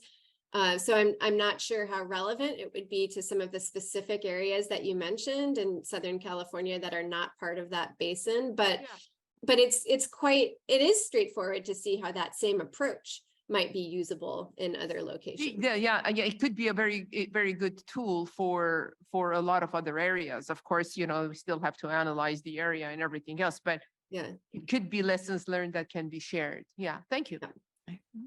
Yes, I think it Councilmember. argues for a modeling collaboratory so that these tools are really accessible and available and easy to use and reproducible science, like best practices for reproducible science are used that would facilitate porting some of these models to other systems.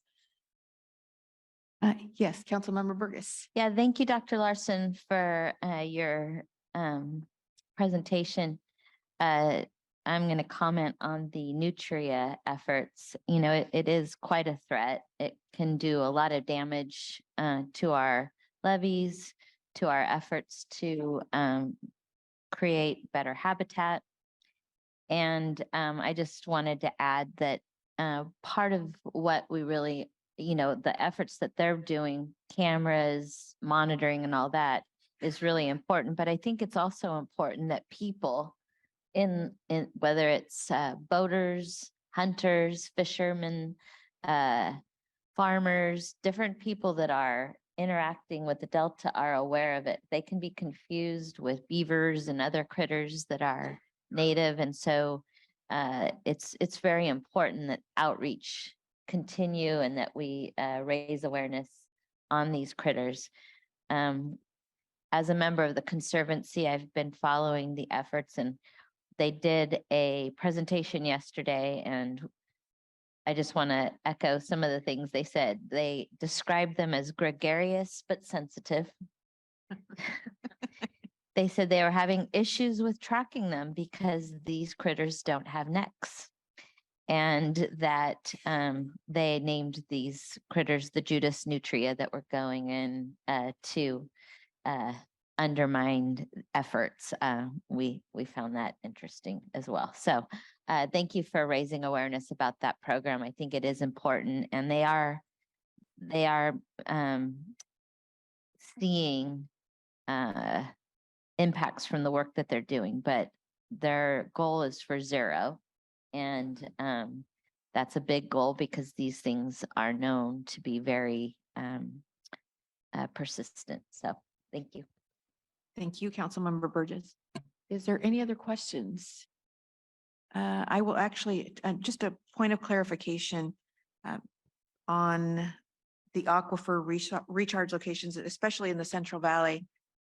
Having done work for Clean Water Action and just recognizing that these aquifers, Laurel, is there a way for us to be able to also see how these aquifer recharge locations in the Central Valley will help positively change some of the very rural areas in the Central Valley that have struggled for years with nitrates and other contaminants, especially some very disadvantaged communities in the south part of the San Joaquin Valley.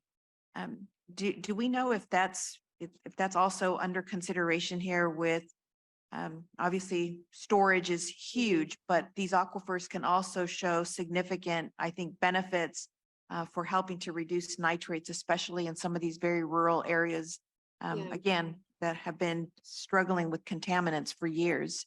That's a really good point. It is within the range of capability of the models to model water quality. It's something that the science community is working on. I know the USGS here at the California Water Science Center is working to improve those groundwater models within the Central Valley. So I would say it is something that the science community is actively working on, but it wasn't a part of this specific study that I'm highlighting today. Got it. Okay, thank you. Yeah, but certainly adding more water to those aquifers, as Maria Moranian mentioned, water quality is a concern in these projects. Like you want to make sure that you're not just going to contaminate the water that you're putting into the aquifers and that it will be usable later. But certainly, like one of the problems associated with nitrates in the Central Valley aquifer is that they are becoming more concentrated. And so there would be a benefit from dilution, but it is something that would need to be carefully modeled as well, because the water that we would be putting in would also have some nitrate within it. Good point. Okay, thank you. I also want to can't help but make a plug for our Nutria Pocket Guide that the staff from the Stewardship Council helped put together to get at that very issue of educating people about the differences between nutria and other like mammals. And there's some copies of those right outside our right outside our room here. Excellent. I think we all share in this. And, you know, when I first saw the picture of nutria, I thought, oh my goodness, it's not a very attractive animal, is it? I try to be very sensitive to animals of all kind, but yeah, it's not a very attractive one, and it does do a lot of damage. I just want to, again, be very mindful, Councilmember Zingali, if you have a question, please let Beck or Emma know so that I know that you have a question. And I will say that this is not the end of my report yet either. Yes. So I don't think we're quite at public comment yet, but if Councilmember Zingali has any questions, I'm happy to take those. Thank you, Chair. Thank you, Laurel. I'm fine. Very interesting. Great. Thank you. Thank you. Well, I will try to keep my remaining remarks brief, but I did want to report on Delta Science Program specific activities because it continues to be a very busy summer for us with a lot of progress.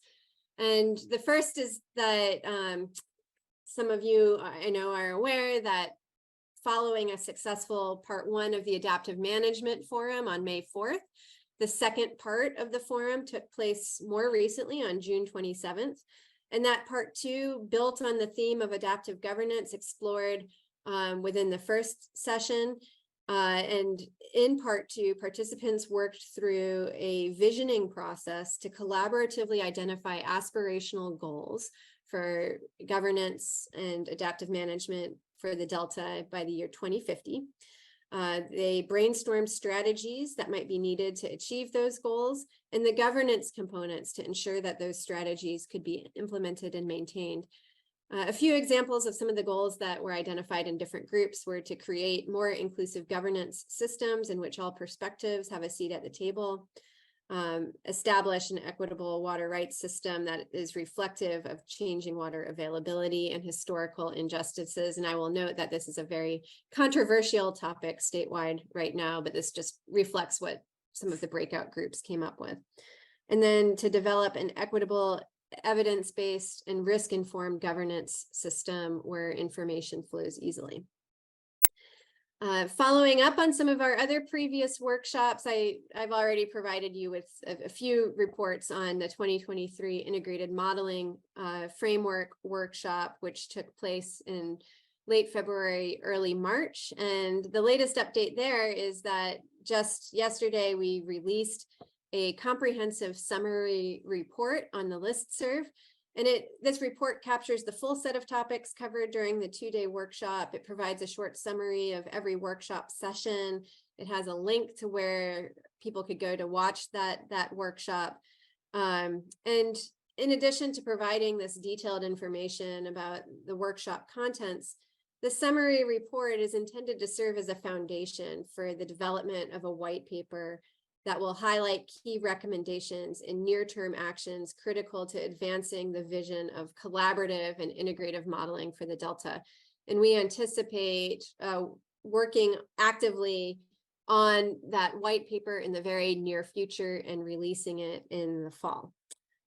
We've already gotten some good feedback from the release of the workshop summary. We've had folks contacting us and asking how they could be involved in some of these conversations moving forward. So I think that just underscores the level of excitement that we heard from the community during the workshop and the fact that the time is right to move on these efforts. We also are at the cusp of releasing an executive summary for our State of the Bay Delta Science publication, which again came out in January of this year with a focus on ecosystem services and disservices of primary producers in the Delta. That summary is a nice glossy version, very high level, that has a focus on some of the management recommendations and key findings that came out of each one of the chapters. So stay tuned for that. And then as for the workshops and working groups that we continue to host, the biggest news this month is that we kicked off a new collaborative working group in partnership with the National Center for Ecological Analysis and Synthesis, or NCES. And this provides training for scientists that span 16 different agencies and academic institutions, and it will sponsor their work on addressing questions on the human dimensions of resource management in the Delta. Now, we previously partnered with NCES in 2021 to convene a working group that tackled questions about food web controls, but the current partnership was designed to address gaps in understanding the human dimensions of the Delta, as identified in the Delta Social Science Community of Practices Advancing Interdisciplinary Research training and workshop event, which took place in October of last year. Specifically, this working group's theme involves multi-benefit approaches to managing the Delta as a social ecological system and integrating human dimension data into research and management decision-making. They will, right now, their focus is on training. They will identify their specific question or questions to tackle as they continue to work together in the fall. So I'll keep you updated on that effort. And there's also more information and a web link available in your packet. And then finally, in terms of the by the numbers report, there's still some snow, a little bit of snow in the Central Sierra snowpack, which is unusual for this time of year. Thank you. While the Northern Sierra snowpack is depleted. Concomitantly, the Sacramento River is back below its 20-year flow average for this time of year at 76% of typical, while the San Joaquin River flows remain high at 296% of average. Exports remain high at 120% of average, as do our reservoirs. Shasta is currently at 125%, Oroville at 138%, and San Luis Reservoir at 205% of average for this time of year. And despite the warm weather that we've been experiencing, water temperatures remain average to several degrees below average, which is a good thing ecologically. And that concludes my report. Great. Thank you so much for that very, very informative report, Laurel. Thank you. Again, is there any questions from the council? If not, we will move on to public comment. Is there any public comment on this item? No, there is not, Madam Chair. Daniel, here. any? None? Okay, thank you. Okay, we will now move on to our next item, item 8, and this is an update on DWR's Delta Conveyance Project. And for that, I'll have Jeff Henderson introduce our speaker from DWR.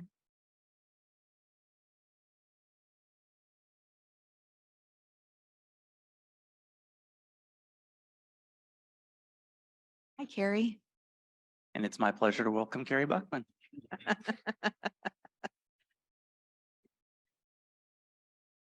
Good morning, Chair Dueño and Good members of the morning. council. Thanks for having me back for another update. I'm happy that we get to do this again. I know last year we had to take a break, so it's nice to have these regular updates so that we can touch base. I think we can move to the next slide, please. So today I'm going to go through a couple of things. We're going to talk first about the need for the project, a general status update. I'm going to talk a little bit about the upcoming final environmental documents, so what to expect in a final EIR, and a bit more about the final environmental impact statement process. And then I'm going to give an update on the soil investigations process, which I think it's been a while since we've talked about that, so I just want to touch base on that as well. Next slide, please. So at our last meeting, there were some questions from the council about the purpose of the project. So I wanted to do a quick summary of the material we discussed in January, and hopefully that overview will provide some help on that topic. So first, I wanted to review why the State Water Project is so important to the state of California. The State Water Project provides water to 27 million Californians, including 6 million disadvantaged community members. Additionally, that's drinking water, but it also provides irrigation supply for about 750,000 acres of farmland. 50% of California's water supplies flow through the Delta, and that water is delivered to 3 out of 5 Californians. So it's a pretty far reach. The State Water Project is a very far reach. And additionally, the agencies that receive this water put a lot of effort into local resiliency, but many of those projects are built on the foundation of a stable water project or stable state water project. So recycling, groundwater management, storage, and conservation all rely on having that state water project as the foundation. The water managers need functional water infrastructure to meet all water supply needs, including health and safety, economy, environment, and water quality. Next slide, please. So we've, as DWR, have been thinking about and planning for climate change for years, but I think the last few years have really highlighted that climate change is starting, and we've really seen some of the things that we've been talking about more theoretically for quite some time. So we know that we face a future of continued water instability. And while there's some disagreement among climate models about what that future could look like, there's general agreement that we will look at more rain, less snow, and more frequent extreme events like drought and flood.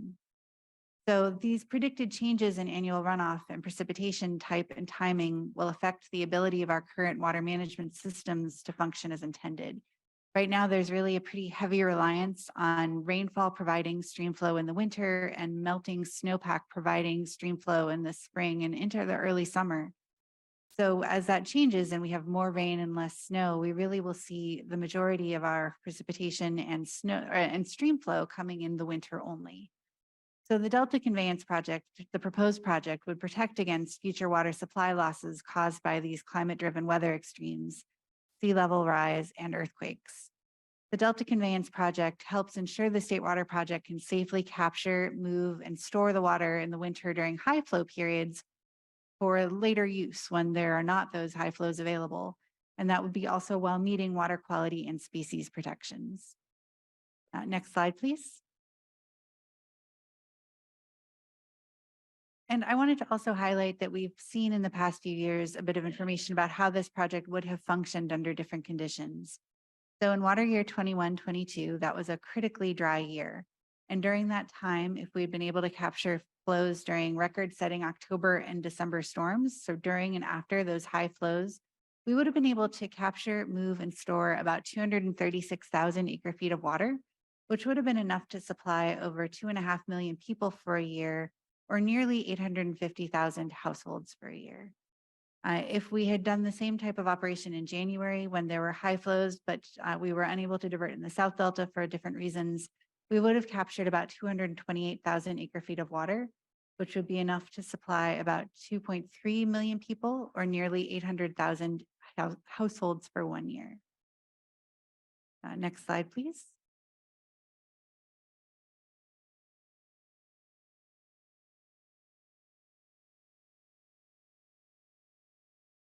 So I think we talked about this at the last meeting, but just as sort of a transition slide into talking about the final EIR and EIS. We are expecting completion of the CEQA process at the end of 2023 with the release of the final environmental impact report and decision documents. And the NEPA process, the federal version, is being led by the Corps, and they're planning for early 2024. We are also working towards starting our formal consultation processes for the federal and state Endangered Species Acts. We're working continually to try to further develop our community benefits program. We will be working on a financial analysis, including an updated cost assessment, as well as a cost benefit analysis. And we are continuing to do public outreach and engagement, including environmental justice outreach as well. Next slide, please. So I wanted to talk about what is in a final EIR, how this will differ from a draft if it is approved. So, well, the final EIR we will release regardless, but the decision process is different. So the first thing is that we will have revisions to the draft EIR. So for people who reviewed the draft EIR, there are chapters for all of the different topics. Some final environmental impact reports don't republish those process or that part of the document, but we are planning to republish it with minor revisions that we're making in response to comments.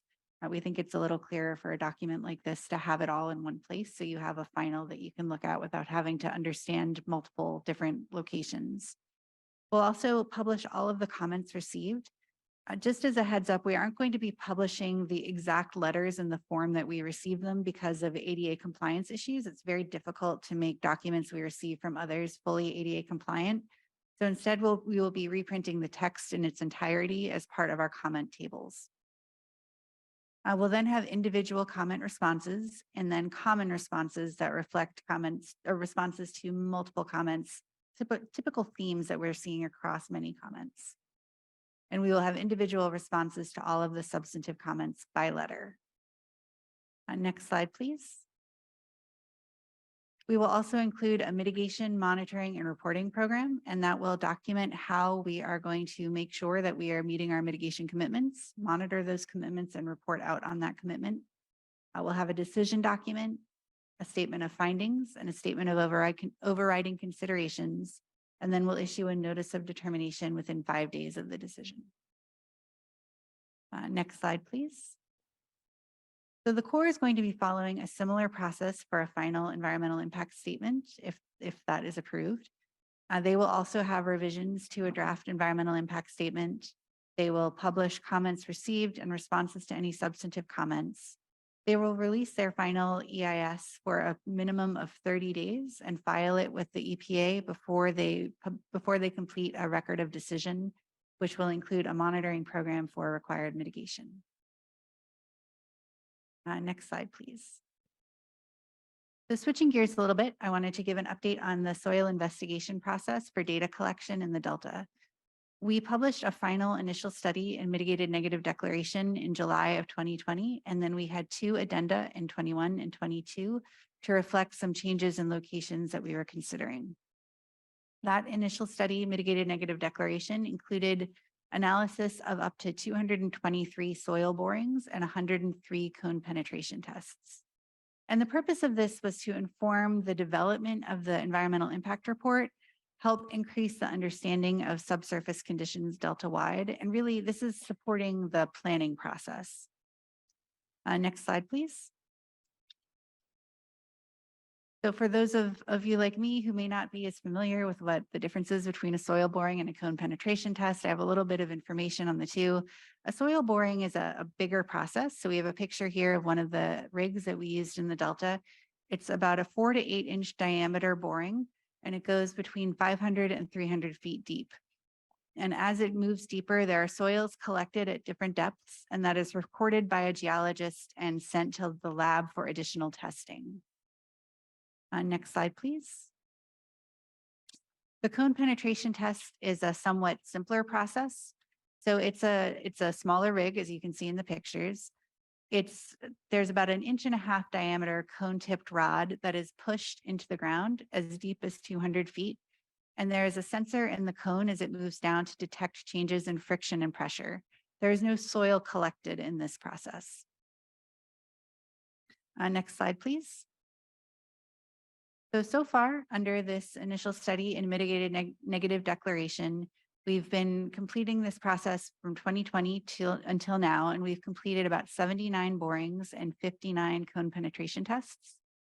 I wanted to highlight, I know I talked the last time that we were planning some investigations on Highway 160. We know those had the potential for disruption to those who live in the Delta. We worked pretty hard to notify people, and we wanted to let people know that they are now complete. We did 11 of those borings. We were planning 12. We did not do the 12th one because we thought that it might have proximity to a greater sandhill crane nest. We later found out it didn't, but we decided to leave that off of our list in an abundance of caution. And then we are completing this program in summer and fall this year with a planned additional 20 borings and 14 cone penetration tests. If people are interested in the locations of those, we keep a running map every 2 weeks on our website so people can see approximately where we're going to be for the next 2 weeks. Next slide, please. So one of the reasons that we were doing this is that we have had to make some assumptions about the geologic conditions in the Delta. We've had a good amount of information about what's out there, but we didn't necessarily have all of the detail we would have liked in all of the locations. So we've been using this data to understand if our assumptions were accurate. And so far, it's been primarily confirmed. So just a general trend is that there are more competent soils along the eastern or Bethany alignment compared to the central alignment alternatives. Competent soils mean that it's denser, stiffer soils it's more suitable for constructing structures. And overall, the data has confirmed the preliminary design criteria and construction assumptions that were part of the conceptual design of the project and alternatives. Next slide. And one more thing to highlight is that I mentioned that this program is sunsetting this year because it was supporting the planning process. If the decision is made on the EIR to move the project forward, there's quite a bit more field work identified in the EIR that would support design and construction. So if it does move forward, there would be a new geotechnical investigation effort that would launch at that time. Next slide. I think that brings me to the end. So I'm happy to take any questions. Great. Thanks, Carrie. Look to the council, see if there's any questions. I think you've done a great job of making a presentation. When I see no questions from the council, it's like, wow, okay, you did a really good job. I'll ask Daniel as well. Any questions, Daniel, before we take public comment? No, Carrie, thank you for coming back and keeping us up to date. Appreciate it. I think your job is easy today. We will now move on to public comment on this item. Is there any public comment? Yes, we have James Crowder online. James, I think you should be able to unmute now and share. Hi, this is OSHA Meserve, and I'm in James's office. Sorry about the naming. I'm making a comment on behalf of local agencies of the North Delta. And as you know, the community continues to have very grave concerns about this Delta Conveyance Project, the current name. I guess just two things jumped out at me about the presentation we just saw. First of all, the part about the changing climate and the need to take more water during high flows that may be in the winter more so than other months. I think that's really not backed up by the operational plans that were put in the draft EIR that show that the water could be taken really all year long. And so that's why we were concerned that ultimately a more aggressive operational plan would be used and that it would lead to permanent drought conditions in the Delta. And there's really nothing in the documents we've seen that would restrict this project to high flow or flood flow conditions only. So I think that is somewhat of a misleading way to describe the project when there aren't those kind of sideboards around it. And the other concern I have, I slipped my mind just now, but I think we would like to see, anyway, we'd like to see a more detailed recounting of what the operations would likely be, because we don't think that we can just trust this agency to manage water flows in the Delta. And there are obviously a lot of other options out there for how water supply reliability could be improved for export water agencies. And we've continued to advocate for the DWR and the water export contractors to pursue those other options, which we think would be more feasible and more affordable, and also comply with the 2009 Delta Reform Act. Thanks. Thank you, OSHA. Are there any other public comments? No, Madam Chair. Okay. Daniel, is there any public comment from your end? No, I am curious though, Carrie, if it's appropriate, do you have any response to the issues that were just raised from the public comment? So I think for the operations, I can provide a little bit more detail. I think I was summarizing pretty broadly. So just a quick thought to provide a little bit more detail. When we talk about operations over the course of the year, there are sort of two seasons we're planning for. One is the summer and fall, and one is the winter and spring, when we will have likely high flow periods. So the high flow operations are what we discuss in the winter and spring. In the summer and fall, we do contemplate a pretty small amount of shifting operations from the south to north. So it doesn't overall increase diversions from the Delta, but it helps us with water management for the project. So that is why you see you see diversions on and off throughout the year. It's not continuous. There are sometimes months where there is no water being diverted, but there is water at times in the summer to help with management of water quality. And we do limit the flows that we would divert in that winter and spring period to excess flows in the Delta. We would not be diverting water from storage, and that is specified in the EIR as well. Thank you. And Carrie, what about the question I've heard it before about the department pursuing other solutions other than conveyance? So the governor, as part of the water resilience portfolio, I think identified this pretty well, that Delta conveyance is part of a portfolio, that things that people suggest, conservation, recycling, desalination, are important as well. And all of this needs to come together to address our real and significant problems that we have both now and moving forward into a hotter, drier future. I think that as we looked at alternatives formulation, we did consider those as well as alternatives to the Delta conveyance project, but they did not ultimately meet our purpose and need as DWR. As the owner and operator of the State Water Project, we are looking for ways to continue the functionality of the State Water Project in light of these many challenges. So an alternative that would allow the State Water Project to continue to degrade did not meet our purpose for considering this project. Thank you. Okay, Carrie, thank you so much. Appreciate Thanks you for coming having me. back and giving us an update, and we look forward to more updates in the near future. So thank you. Thank you. Okay, that takes us to, wow, I think we're on time. We are on time. We are now going to recess for a 60-minute lunch break. Let's say, actually, we're a little bit ahead of schedule. So how about we are back by 1:10. We'll honor the time that we had committed to. So we will see you back at 1:10. Thank you.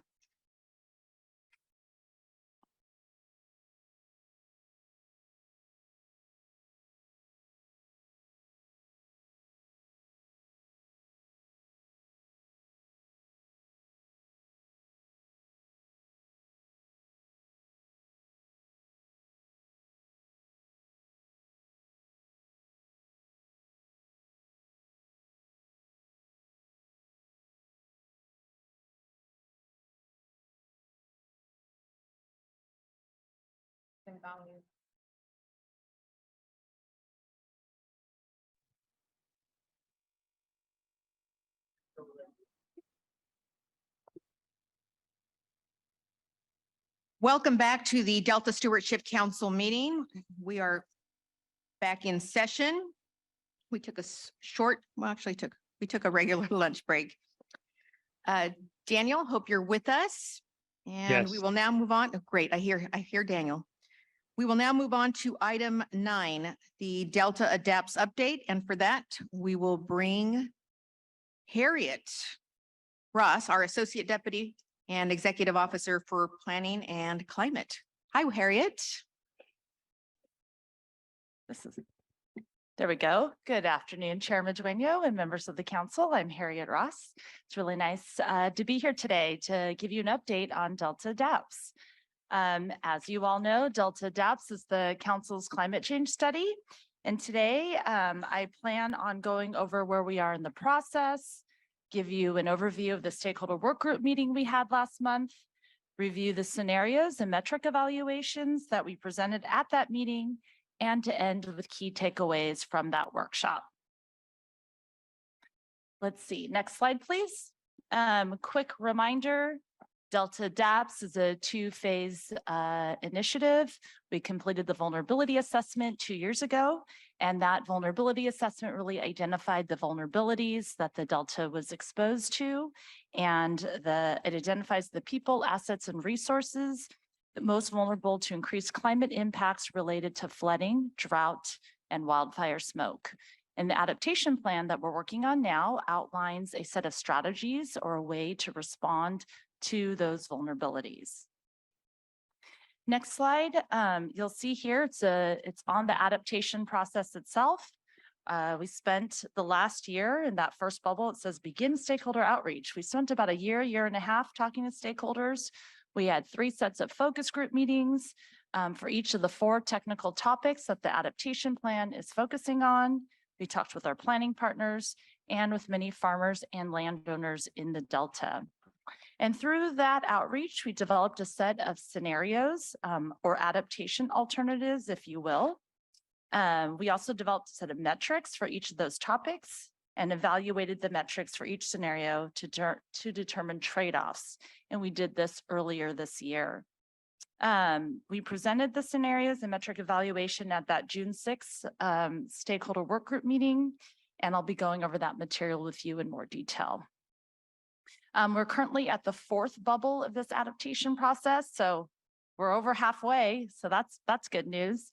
And right now we're currently working on identifying adaptation strategies and those implementing actions for our adaptation plan itself. And we plan on releasing a public draft of that adaptation plan by the end of this year. Hopefully, fingers crossed. We'll have a public comment period, and then we hope to finalize that adaptation plan early next year. So before I dive too deep on the next slide here, I wanted to just quickly cover and review the key climate vulnerabilities in the Delta. We've talked about this in the past. First of all, equity. Not all communities will be impacted by climate change the same. We've talked about this before. Underserved communities will bear the disproportionate share of these impacts. For the ecosystems, the historical extent of the ecosystems has declined as much as 95%. And it's projected that over or almost 3/4 of the current ecosystems behind levees will be exposed to the flood risk by the end of the century. And 100% of tidal wetlands will be exposed. Flooding at 2050 climate conditions, we expect substantial flooding throughout the central and south Delta. In fact, I think the numbers indicate about 35% of the Delta's land area and over 10% of the population will be exposed to a 100-year flood by 2050. And of that population exposed, 65% are people living in communities that are considered highly socially vulnerable. Then the agriculture with the flooding expected, it can expose up to about 148,000 acres of ag lands, which equates to about $73 million in flood exposure of agricultural assets and about 79 million estimated annual agricultural economic activity that could be affected. Water supply reliability, also big impacts, not surprising. You know, the more variable precipitation that we're experiencing really leads to more extreme wet and dry years with fewer normal years.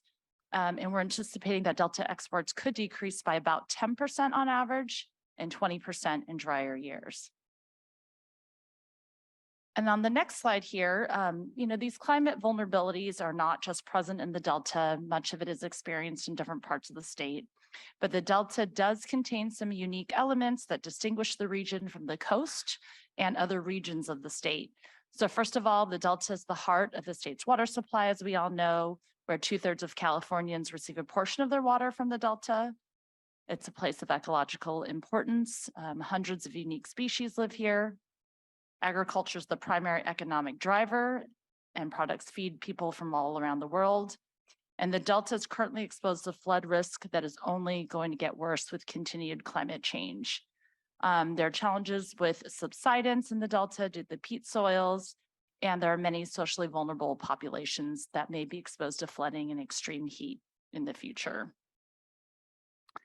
On this next slide here, I just wanted to quickly talk about how the adaptation plan will be prepared.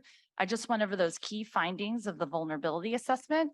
So that's the very, actually it's the bottom left. It says vulnerability assessment findings there. And then in the past, I've gone over the various stakeholder input that we've received. So together, the stakeholder input and those vulnerability assessment findings really help us identify the adaptation needs of the Delta. And so then and then we consider these adaptation needs in the development of our adaptation scenarios, which I'll go over in just a bit. And based on these needs and what we learned from the scenarios process, we'll develop a set of physical strategies and management strategies that will then all feed into the adaptation plan. And so when I talk about physical strategies, I really mean, like, for example, the amount of levee investments that are needed to actually improve the levees, like actual physical strategies on the ground to adapt to climate change. And those management strategies are, for example, we're looking at perhaps including a strategy about directing flood improvements or prioritizing flood improvements for socially vulnerable communities first. And on this next slide here, I'm now going to talk a little bit about the stakeholder work group meeting that we had back on June 6th. We had close to 70 attendees, about 25 in person and the rest virtual. So people still like our Teams and Zoom options. It was the first cross-sector meeting we had in a while, actually about a year and a half.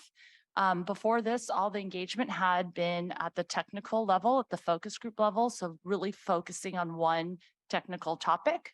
And this was the opportunity to bring it all together and hear what different, what the ag perspective felt and what the flood perspective and the ecosystem perspective. So it was a way to bring everyone together. So that workshop was about 3 hours. We spent the first hour presenting on the adaptation scenarios and metric evaluations. Then we had 7 breakout groups to discuss the big challenges to adaptation. And we talked about some possible solutions, brainstormed those solutions in each of the groups. And then the last part of the stakeholder work meeting and virtually, we did boards. Where people got to comment on some potential adaptation strategies and categories that we had already brainstormed in. And we basically presented a structure for the adaptation strategy that people were able to comment on. So before I launch into the scenarios, I just wanted to really quickly wanted to describe what these scenarios are. They're basically different ways to adapt on the landscape to maximize those adaptation needs. And it was really a series of modeling exercises that we used, different models for different topics that really are helping us guide to inform those physical strategies that we talked about. And many of the strategies that we come up with an adaptation plan are not really tied to any of the scenarios. And our scenarios were not intended to be a parcel level plan for adaptation by any means. We don't plan on including that land use, we don't plan on including a land use map in our adaptation plan. The scenarios served its purpose. We learned a lot from it, and that's what we're using to prepare our adaptation plan. So now I'm just going to quickly go over the 4 adaptation scenarios that we analyzed. You should all have a hard copy handout. We called it the scenarios handout. Yeah, and it should be back and forth, and it just basically describes each of the 4 scenarios. And then it includes what each scenario hopes, like the objective of each scenario, the components of the scenarios, many of which are on your screen here in the PowerPoint, and then it talks about the trade-offs and benefits. So that's really much more detailed than what I'm going to go over today. But I just wanted to show you these generalized maps. Scenario 1 is our climate smart agricultural focused scenario, and it really focuses on the continuation of existing land uses, which in the Delta is primary agriculture. And this is a direct input from our agricultural technical advisor focus group, as well as the farmers and landowners themselves. They really wanted us to look at, continuing ag for as long as they're able to. So that this scenario was created with that input in mind. In this next scenario, restoration focused, it focuses on meeting restoration targets in the habitat types that are identified in the Delta Plan itself. And this assumes that restoration occurs on suitable public lands first. So this was in direct response to the ecosystem focus group, who really asked that we consider meeting our Delta Plan targets, as they indicate the state needs us, the Delta, to meet its restoration targets in order for the state to meet their overall climate goals. In scenario 3, we looked at less restoration in the Delta itself. So this focuses on meeting the overall restoration goals of 60 to 80,000 acres that the Delta Plan calls for. But we were looking at how could we minimize those impacts on the prime farmland, which obviously is the biggest input we received from the ag community. So how can we still meet our restoration targets with minimizing that prime farmland conversion? So under this scenario, we look at moving about half of the acreage on private property for ag into, we actually just removed it. So the overall restoration targets are met, but they're lower than scenario 2. And then scenario 4 assumes less assumes less funding for flood risk reduction is available.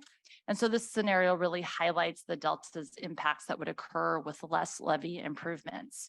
And so really what it shows us that large levee investments are needed to protect urban areas, and that reduced levee investments obviously will not protect all of the state interests or assets, and much is lost under this scenario. We basically looked at half the amount of available funding and created this scenario to look at the trade-offs.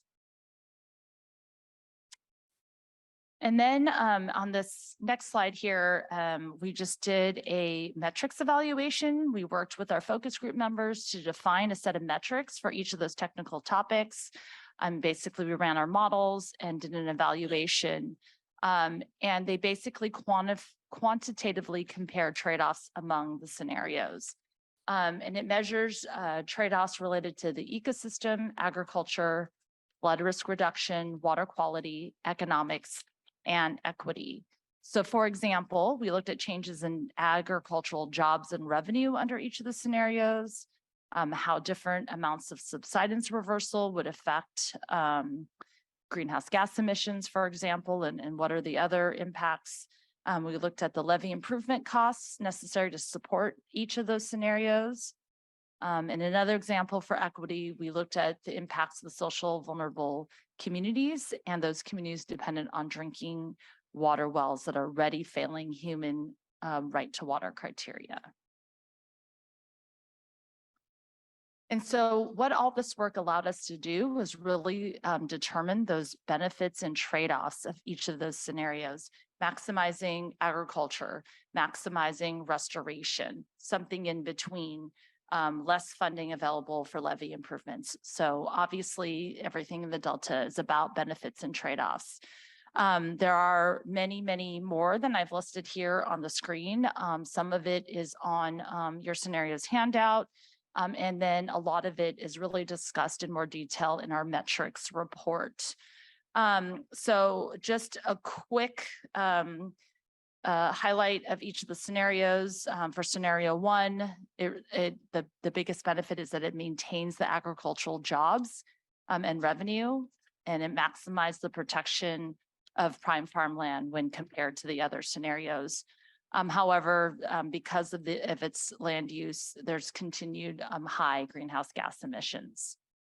For scenario 2, the biggest benefit there is meeting the overall targets of the Delta Plan for restoration and by habitat type. And obviously there's corresponding benefits to more restoration in that, for example, there's less greenhouse gas emissions. And then on the flip side, there's far fewer agricultural jobs and reduced agricultural revenue in the Delta. Scenario 3 helps us meet the Delta Plan restoration targets by acreage, but not by habitat type. But it does reduce the conversion of prime farmland by about 15,000 acres. And then lastly, scenario 4, obviously costs the less. I think we're looking at 1.8 billion. However, much is lost. The flood consequences are great. It impacts socially vulnerable communities. We're looking at flooding of portions of the state highway, as well as a wastewater treatment plant. Okay, just a few more slides. I promise I'll almost be done here. Here we created, and I wish I could show you live, an adaptation scenario dashboard. It's a way to visualize what I'm talking about in these metrics and evaluations. So basically you can select, if you go to the link after this meeting, if you go to that link, you can kind of play around and select by scenario or select by metric of what you want to see, and you can see how the metrics compare across all 4 scenarios. Or if you select by the scenario function, then you can see what all the metrics are for a particular scenario. So it just enables you to visualize what I'm saying much easier. Okay, the scenario insights, as I mentioned, we don't plan on including an adaptation land use plan map anywhere. The scenarios were more about the process of evaluating different types of land uses. It allowed us to really think about what it means to maximize different adaptation needs. And we learned a lot from that effort. We learned what stakeholders value, what they want to see in adaptation, what benefits and trade-offs are associated for each of those scenarios. We found that levies are a cost-effective adaptation. And I'm sorry, I'm on the next slide. If you can advance that, please.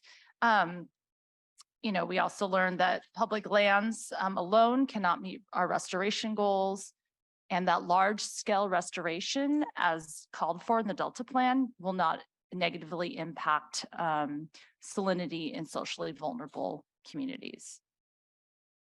So some of the key takeaways from the stakeholder work group meeting, we presented all of those scenarios, the metric evaluation in more detail. We had discussions with our stakeholders, and really what we learned was the importance of flood protection and levees. The cost of levee maintenance is often underestimated, and stakeholders think the state should play a greater role in funding levee maintenance, given its importance. Subsidence is a major problem, making it difficult to maintain water supply reliability and levee integrity. And there were many ways suggested to address subsidence. Another key takeaway is funding mechanisms for adaptation projects have to be identified and secured. Stakeholders noted that to align incentives from federal and state objectives, there's a lot of money coming down the pipe. How can we align all of this money? And the need to provide incentives for carbon sequestration and restoration. Was a recognition, trade-offs will be required. I think we all know that. The prioritization and protection of vulnerable communities. And then also the recognition that traditional approaches to managing the Delta are no longer enough, and new ideas and solutions are needed. And then that's close to the end of my presentation. I think I just wanted to end with next steps. We did do another request for tribal consultation for Delta DAPS. We haven't heard back yet. That just went out a couple weeks ago. We did send out a set of letters about a year ago, but we did not hear back from any of the tribes. So we're doing it again. As I mentioned, we're working on drafting those adaptation strategies and implementing actions this summer. And then the ideas will be working with those focus groups, the environmental justice expert group, the stakeholder work group later on this fall to really make sure we got those strategies right. And as I mentioned, the hope is that we'll be able to release a public review draft by the end of this year. And that's the end of my presentation. Happy to answer any questions. Great. Thank you so much, Harriet. Questions? Yes, we'll start with Councilmember Moranian. I'm trying to, just because the scenarios are in granular level and, detail it a lot. I'm trying to conceptually understand the differences. Yes. And the confusion for me was that in scenario 2 and 3, they both have restoration, one in public and one on private properties. I want to know how I'm trying to get the distinct characteristic of each scenario. And the second part of my question is that if it's agricultural, then that means not restoration or no. So could you like conceptually say Yes. how these are different from each other? Yes, yes. Okay, so fundamentally, and I'll start with restoration, or sorry, scenario one. Mhm. It assumes all land currently zoned for agriculture continues. However, there are public lands that are suitable for restoration. So that those areas, publicly owned land, some of those areas are assumed will convert to restoration. That's scenario one. Mhm. Scenario two assumes that we'll be meeting the Delta Plan restoration targets, the overall targets, and by habitat type. And what our analysis shows us is that that would result in about 28,000 acres of land within the Delta and a little bit in Sassoon that is currently private property, mostly used for ag, that would have to be restored. You know, as you know, our Delta Plan is based on willing seller and buyer. So someone has to sell their land in order for restoration to occur. So the biggest difference between 2 and 3 is that 3 also has restoration overall targets met, but not by the individual habitat types. And the reason why is because we took out 15,000 of the 28,000 acres of private ag land. We removed that as from restoration and assumed it continues on as ag. And instead, we designated more public lands in Sassoon Marsh for restoration. So those are the biggest differences between scenarios 1, 2, and 3. Thank you. Yes, Councilmember Burgess. So I don't know if you heard my comments earlier about about emerging issues and how things are accelerating as far as climate change. And I know, I mean, you've got this and then it's like things start to change, and are we accounting for that is one of my questions. The other thing that just kind of occurred to me while I was listening, and I've heard, you know, you've done a really great job of helping me on ramp to this committee, and so I appreciate. But I just started thinking about the fact that, you know, we're talking about, you know, ag and greenhouse gas emissions, and, you know, it's measuring what they're doing. And as the Delta Stewardship Council, you know, we're stewards of the Delta. Are we holding ag accountable for the same types of things in other places versus the water? And I don't know if this is a question for you, Harriet, or maybe Jessica. Are we holding other entities at the same level than that? I'm sorry, my question's kind of, I'm thinking as I'm saying it. Are we holding other ag entities to the same level as our ag folks in the Delta? So You go ahead. I was just, I think I was going to talk more about the adaptation plan itself, in that we're including a set of climate smart strategies for farmers and landowners to implement to adapt to climate change. So while Outside of the Delta? Inside the Delta. Inside the Delta. But those climate smart strategies are basically strategies we heard from farmers that are already implementing to help them, you know, because not everyone knows what everyone else is doing as a farmer in the Delta. So we heard a lot of great ideas from farmers that we're including in our plan. And so that's one thing. Those are for the Delta, but some of it is definitely applicable to all farming in the Central Valley, for example. I mean, I can't think of an exact example right now because we're still working on it, but it's a broader applicability. But those are for the farmers. Those are helping them. They can choose not to implement them. Right. So that's one thing. So secondly, when you say, you know, is our plan going to basically change with the changing climate conditions? Things are occurring much more rapidly than we had anticipated. see our plan. Well, first of all, I don't think we're ever going to be done. I think we'll be probably constantly updating it. So that's one thing. So, we'll be able to accommodate for those changes there. But secondly, our strategies are higher level. So I'm not sure that as conditions change, how much of it will necessarily need to be changed. I think they're still applicable. They're not so detailed. Yeah, yeah. I think that's what I was going to respond with. I have a couple of, by the way, did you finish that? Or did you have another follow-up? Because I think you have a follow-up. Yeah, it was, I feel like we're focusing, I mean, that's our job to focus on the Delta, but I just wonder, are other farmers under the same type of limitation, scrutiny, threats or whatever as other farmers? And it was just, I'm just thinking out I loud. mean, in other regions. Right. Okay. Yeah, and I should mention that our climate smart strategies for agriculture are helpful. They're not regulations. They're not things that require the farmer to do. They are things that others are already doing. And then through research of ways to be adapting to climate change, to higher temperatures, to less water, like different ideas for them to use. It's not something they have to do that's going to cost them tons of money. That's nothing like that. Yeah, it's just my observation that sometimes the rules get changed on people. And so I'm just trying to think about making it fair for everybody.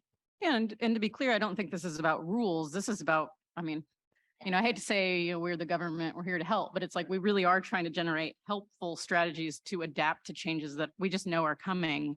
And some of those threats are specific to ag in the Delta. I mean, the Valley has its whole host of climate impacts as well. They both are concerned about heat and heat adaptation, for example. But water supply is different in the Delta than it is in the Valley. I mean, the Valley, they're desperately looking for ways to shore up their water supply reliability and get their groundwater basins, intact. And there are some flooding concerns. In the Delta, it's like you've got constant flooding concerns, but you also have a constant freshwater supply. So the challenges are a little different. So I think in this case, yes, we are specifically looking at how to help Delta agriculture adapt. This was not criticism. It's just probably a little bit of me still learning and just thinking out loud and sharing. Thank you.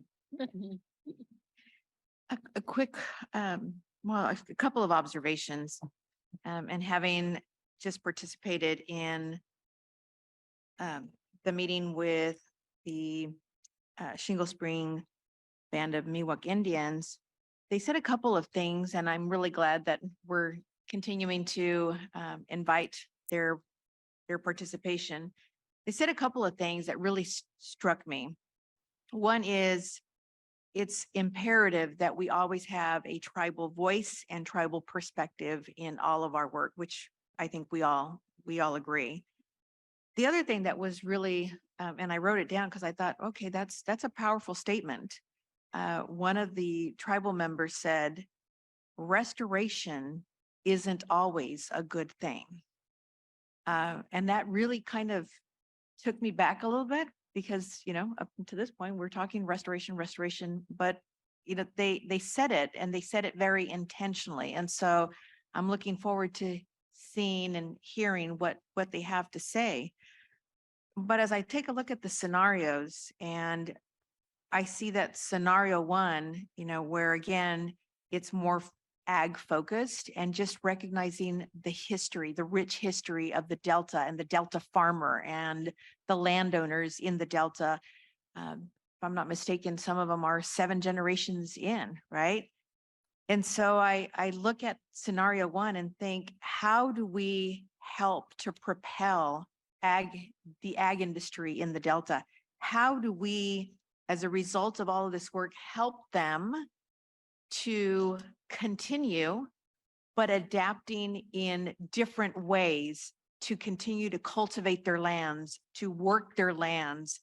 And again, the idea came after I listened to that. I need to send you all that link from these Guatemalan farmers who were saying, we recognize that climate change is a challenge. It's an issue. It's something that we need to work with, but we are not going to allow climate change to limit our ability to maximize on our land.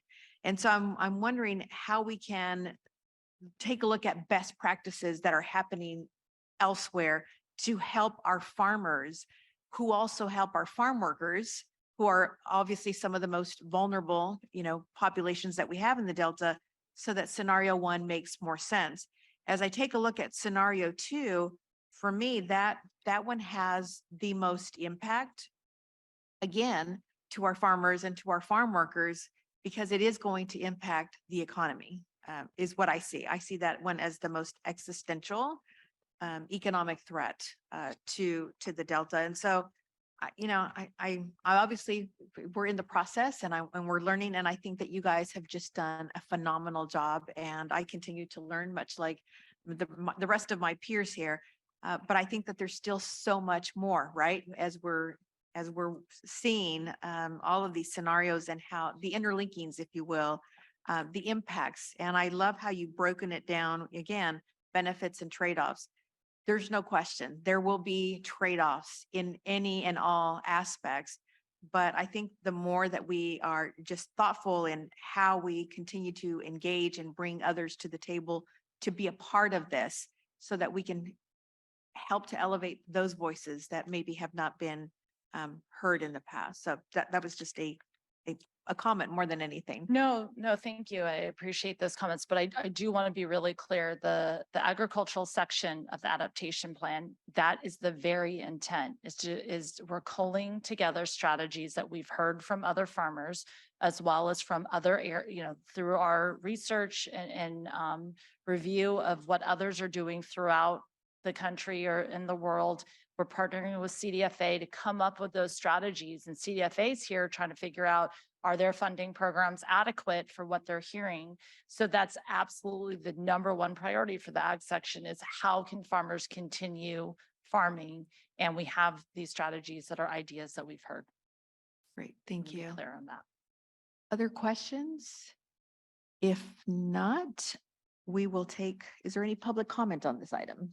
Yes, there is. We have a public comment from Gilbert Cosillo. You can approach the stand. We know this gentleman.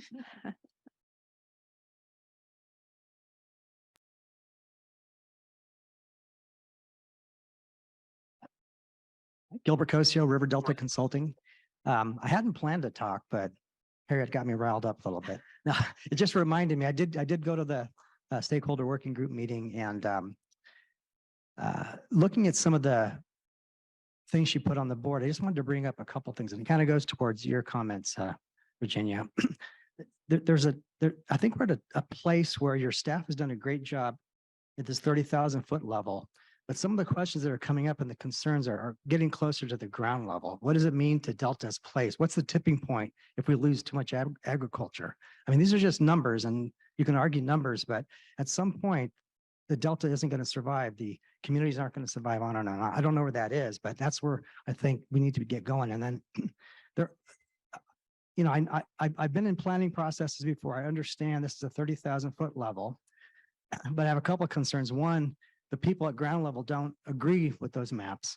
And two, those maps, once you get your report together, will end up in the legislature, and people are going to use it for funding, which it's not really built for, which that's just the way things happen. One of the things I brought up with Dan Constable, I had a conversation with him a couple of weeks ago after the working group, is that you've got to look at really what's out there now. I know you don't want to use land use, but things are changing in the Delta. If you just look right across the channel on Grand Island, 17,000 acres. When I started working out here 40 years ago, I don't know if there's a grapevine out there, and now half the island's grapes. And if you look at these maps, scenarios 2 and 3 especially, Grand Island, Ryer Island, Pearson District up in Cortland, a lot of permanent crops, and they're slated because they're deeply subsided for rice. Those farmers that are making money on grapes aren't going to pull up $20,000 an acre investment and plant rice. Same thing in the central Delta. If you can imagine 2 islands I'm familiar with, King and Empire Tract, It's 100% rice is what the maps show. But right now, King is already 80% walnuts. And Empire is about 60% walnuts and blueberries. And so there's very little ground really available, I guess we want to call it willing sellers to actually provide maybe some of the numbers. And I don't know if the staff has actually looked at, the Delta plan has goals, but are those goals realistic? Can we come up with so many thousands of acres? I don't know. I haven't sat down myself, but just looking at some of the stuff I've seen and the areas I'm familiar with, I don't think you can. And farmers do everything they can to keep farming, like you kind of indicated, especially these multi-generational farmers. They're not going to leave until somebody pulls them away dragging or the levy fails and they can't come back.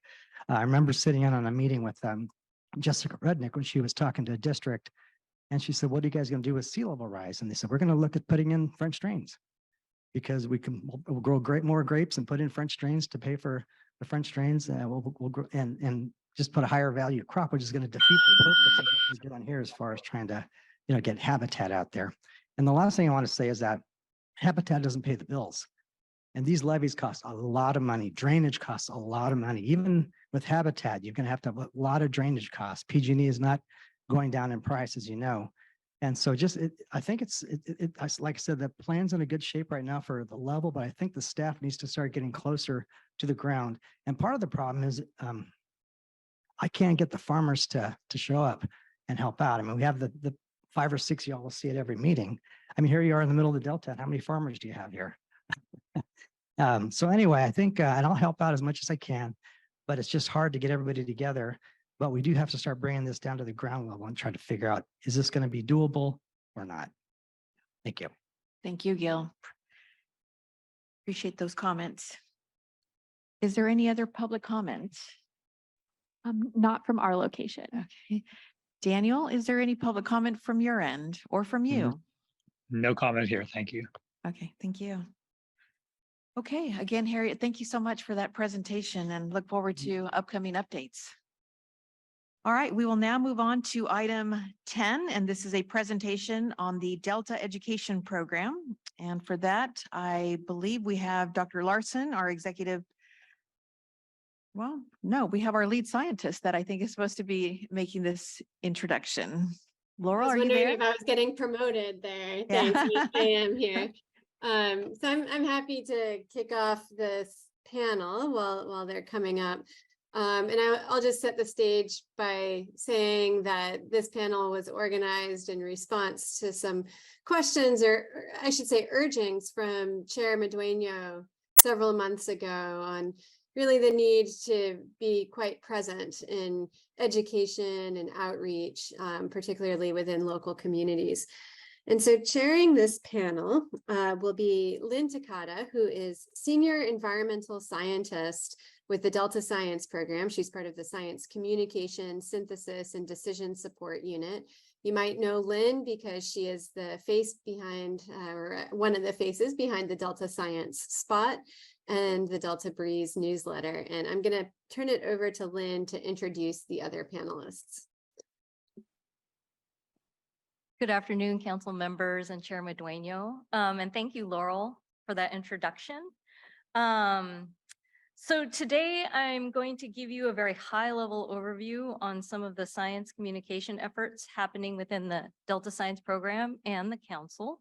But as Laurel alluded, most importantly, I'm really excited to have Kathy Schultz and Melinda Bearwald here from DWR, who will provide more detail on the Delta Education Program, which the Science Program and the council has had the opportunity to help support during this last academic year. Next slide, please. So before I dig in, I just wanted to note that pretty much all of the work that the science program does includes a science communication component. And pretty much everyone at the science program engages in science communication in one form or another. So while I focus on science communication, everybody at the science program and the council do science communication in one way or another. Before this presentation, I'll be highlighting some of the activities where communicating sciences to different audiences is the primary focus of the effort. So this first slide includes major efforts that are meant to connect the scientist, manager, and policy communities. And I like to, when I think about science communication, I like to think about what are the audiences that each effort is trying to focus on. So the first graphic that you see there is the Bay Delta Science Conference. That's an event that we host in partnership with the US Geological Survey. It's the largest gathering of Delta practitioners in the region with approximately 1,000 attendees. And before the pandemic, it was held every 2 years. And we're hoping to get back on track with a fall 2024 conference. The Delta Science Tracker, that middle graphic there, is a one-stop shop web center digital hub on science across the Delta. It's all about who's doing what, who's collaborating with whom, and what funding looks like across the Delta for different topics of interest. And we also put on a host of workshops and seminars. Some are organized in partnership with our collaborators. So for example, UC Davis's Coastal Marine Science Institute or the National Center for Ecological Synthesis and Analysis out of UC Santa Barbara. But we also put on a large number of workshops and events ourselves. So the example here in this graphic is the adaptive management workshop that was recently completed. And another example would be something like the harmful algal bloom workshop, which brought together folks working in the region on that topic to discuss potential management strategies as we move forward into the future. So these examples on this slide are efforts that are focused on a more general audience, and it's meant to be broad, so approachable for folks who may or may not have a technical background. First is the Delta. Oh, I'm sorry. Could you advance the slide? Sorry. Thank you. So the Delta, the first graphic there is the Delta Breeze newsletter. It comes out twice a year, and it highlights some of our recent science program activities, major efforts, major products, findings of research that we've funded, those kinds of things. We also produce a number of visual and web-based informational products like blogs, infographics, and story maps. And the example you see here is a story map that was put together by our 2022 Sea Grant State Fellow, Tabitha Birdwell. And it's a story map that is an immersive experience into some of the research that was funded during the 2018 science proposal solicitation. And we also, as Laurel mentioned, have a weekly social media series. It's a microblog style string of posts that tell a Delta science story in a very accessible manner. And that effort also doubles as a learning experience for Sea Grant State Fellows who choose to participate as co-authors so they can learn more about how you communicate it in the abbreviated format that is social media. All right, so finally, I'm going to touch on some of the efforts that we're involved with that are all about learning, both for youth, but also for adults. So, oh, next slide. Gosh, I keep forgetting that. Sorry. So the first graphic there is the special issue of Frontiers for Young Minds, where the river meets the ocean, stories from the San Francisco estuary. Frontiers for Young Minds is an academic journal that is written by scientists on their cutting edge science, but that is peer reviewed and critiqued by youth. So articles must be approachable for that age range. The council had 6 articles that were co-authored by 8 staff. So we had a fair contribution to that effort. Just below that is the Water Education Foundation. They are a nonprofit that puts on tours and educational programs for more of an adult audience, but anybody who's interested in learning more about Delta ecology and water issues in the Delta. And we have been both assistance with teaching, but also been on the learning side of that through their programs. The one at the upper right is State Scientists Day, and that's an opportunity held every year on the state capitol that for children to come interact with state scientists across the state to learn about what they do and what the different agencies do and to get some hands-on experience having fun with science at the Capitol. And then the last one there is more of a graduate and postgraduate level effort that the science program puts on in collaboration with our partner, the California Sea Grant. And it is the Delta Science Fellowship where we provide funds for up and coming researchers at the graduate and postdoc level to move forward with their cutting edge research that can help move Delta management forward. Oh, and one more to just mention, just a couple days ago, we also had the opportunity to participate in the Tribal Youth Colleges event that they put on in Shingle Springs. It was a tribal youth leadership and governance event geared to hone the leadership skills of they were amazing juniors and seniors representing tribes across the state. Next slide, please.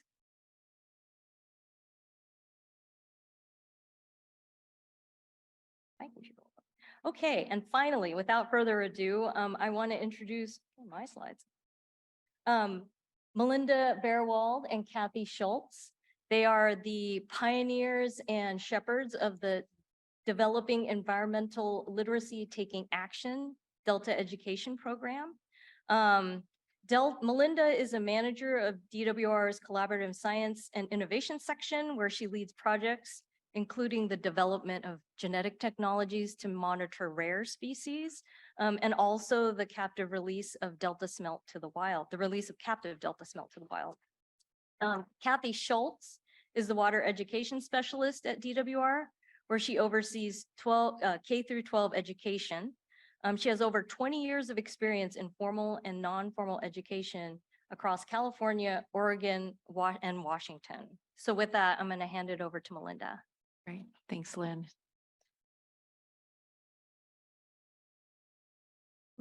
Thank you, Lynn. And we appreciate the opportunity. As Lynn said, I'm Lynn.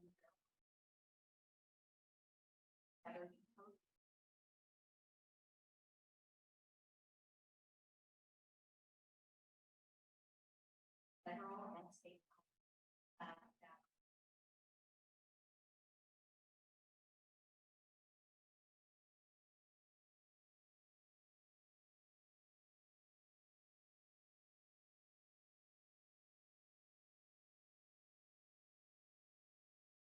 So the interagency logical program for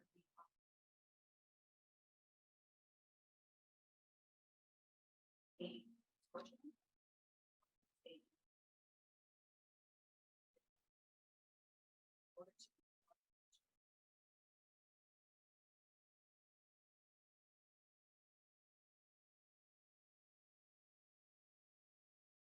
So the Delta is for where much experience first, our crews and boats are in the water every day, Monday through Friday. And although I believe that I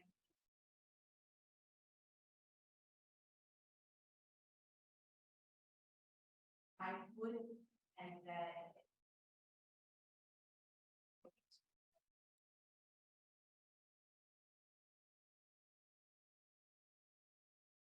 and I believe that.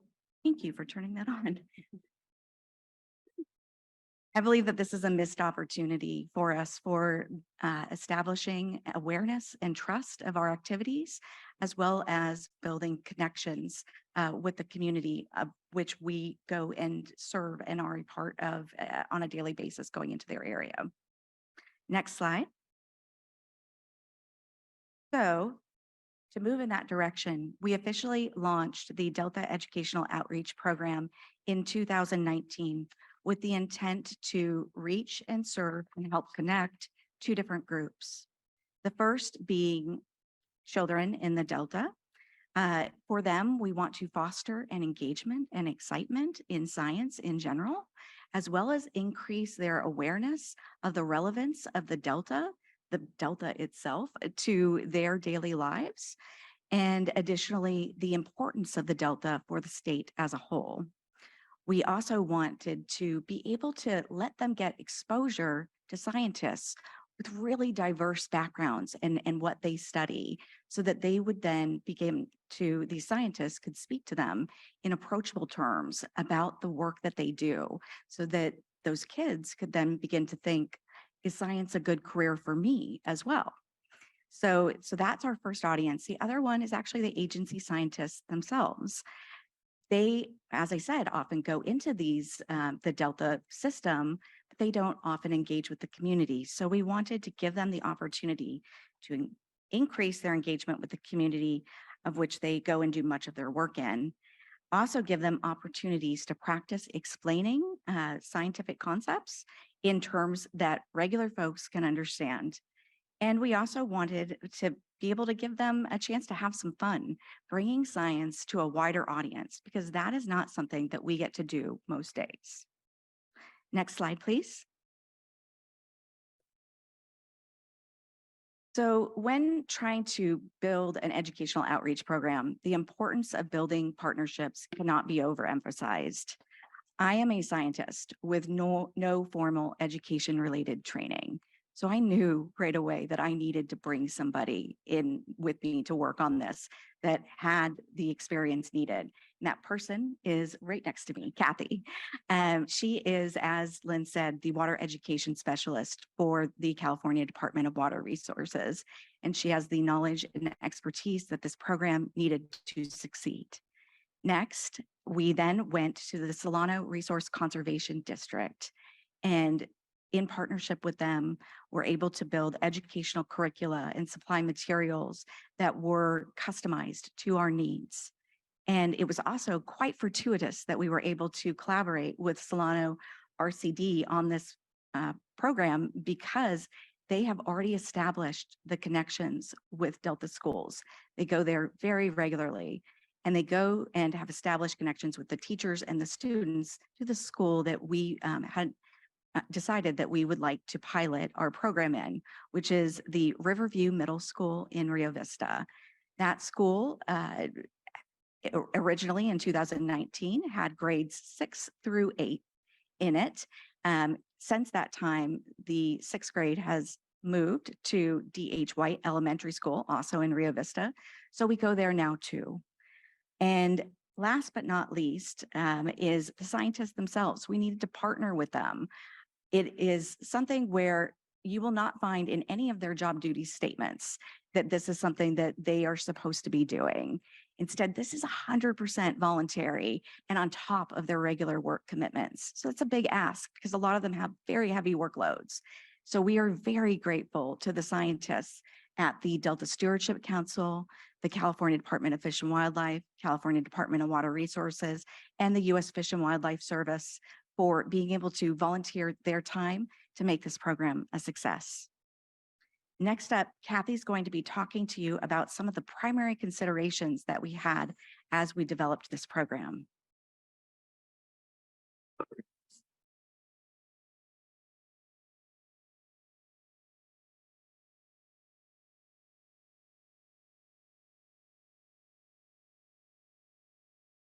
Thank you, Melinda, and thank you all for having us here today to talk about this program.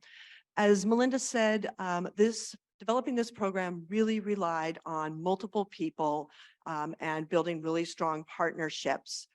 Working with Solano RCD to develop the curriculum, working with the scientists to review it for accuracy, completeness, and then my role also to come in and make sure that what we were doing met both the needs of California Department of Water Resources and its partner agencies, as well as the teachers.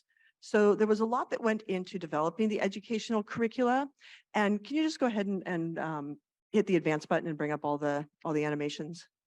Let's do it a couple more times. There, I think that's everything. Great.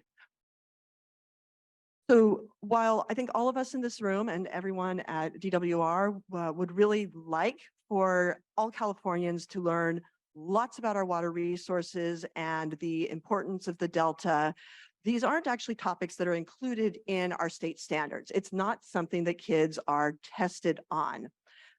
So what we really needed to do was find a way to support the teachers in what they needed to teach through the state science standards with the environmental principles, California's environmental principles and concepts. And if we could as well, English language arts and math, and bring our topics to them in supporting these larger concepts that students learn about, things like food webs or the water cycle. And so it's kind of creating a Venn diagram where you look at, what are our interests? What do we hope that they will learn about and take away from this? And what are the needs of the teachers and the students? What do they need to learn about through the course of the school year? One of the things that made this program so exciting is that there has been a shift in how science is supposed to be taught. It's much less of a lecture form, learn these facts, be able to regurgitate information. And it's really very focused on doing science, hands-on science, the trial and error process, the learning about patterns, cause and effect, all of the things that scientists deal with on a daily basis.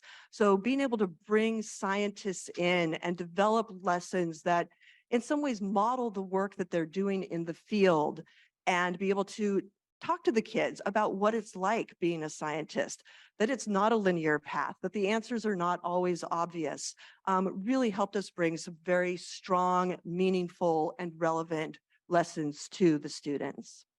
Next slide, please.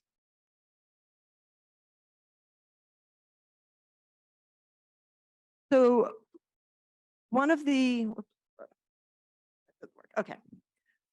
So there were a lot of parts to developing this. The first thing that we have is we have a lesson plan, and these are provided to both the teachers so that they know what our lesson goal is, what standards we'll be addressing, what we need from them to do to prepare the students.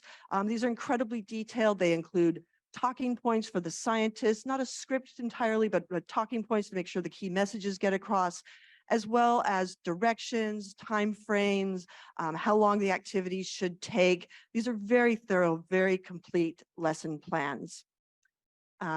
For the students, we provided a number of resources.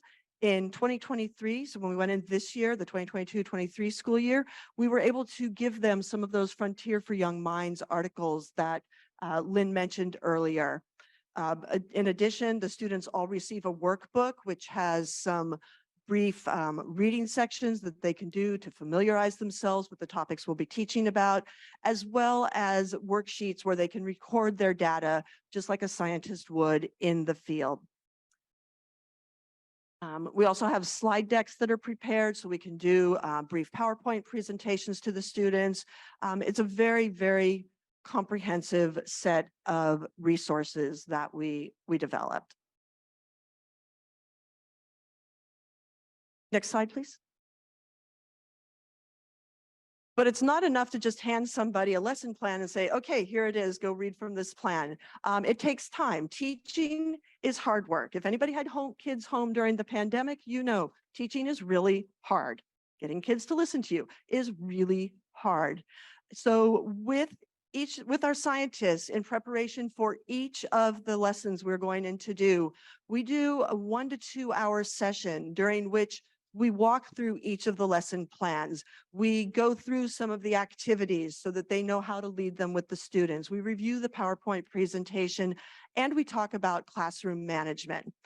Because again, these are middle schoolers who are generally considered to be some of the toughest kids to work with. So not only are the scientists donating or volunteering their time on the day we go in, they're doing the work ahead of time so that they're prepared to help the students out.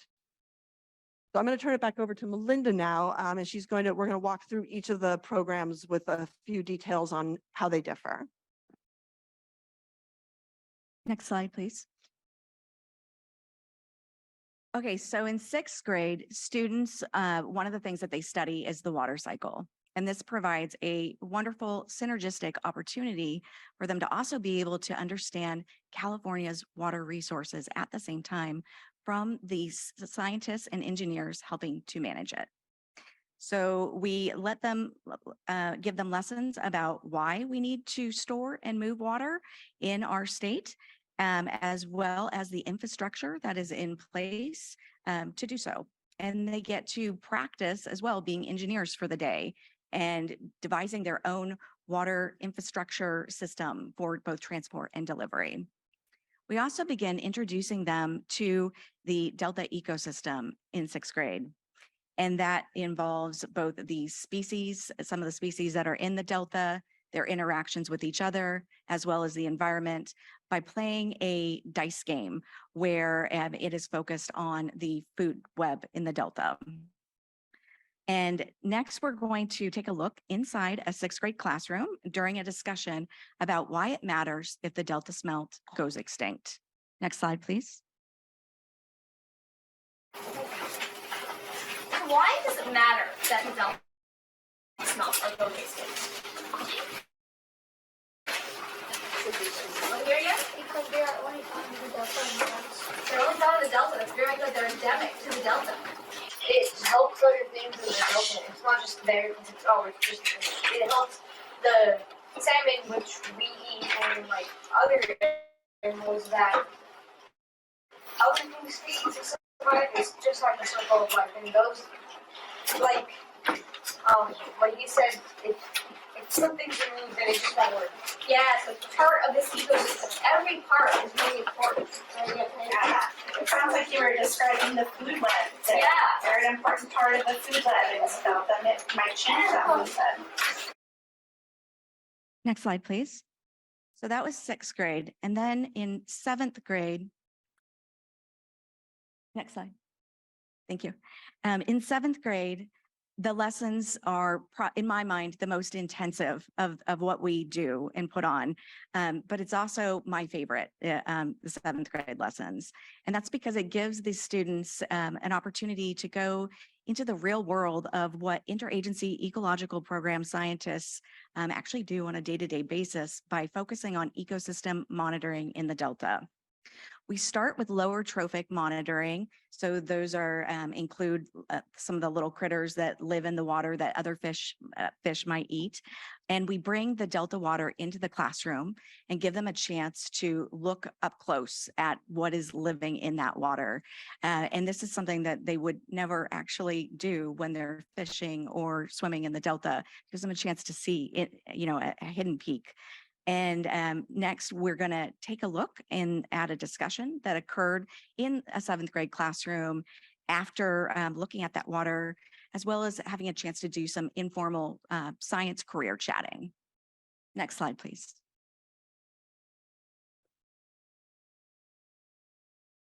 Would you say that what you saw looks more like these or more like things in here?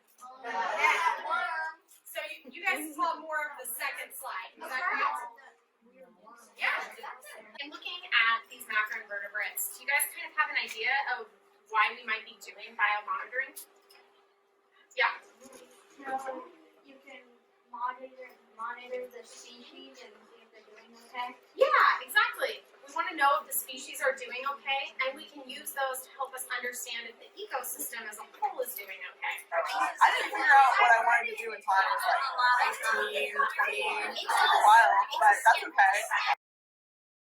Okay, so then the next slide, please.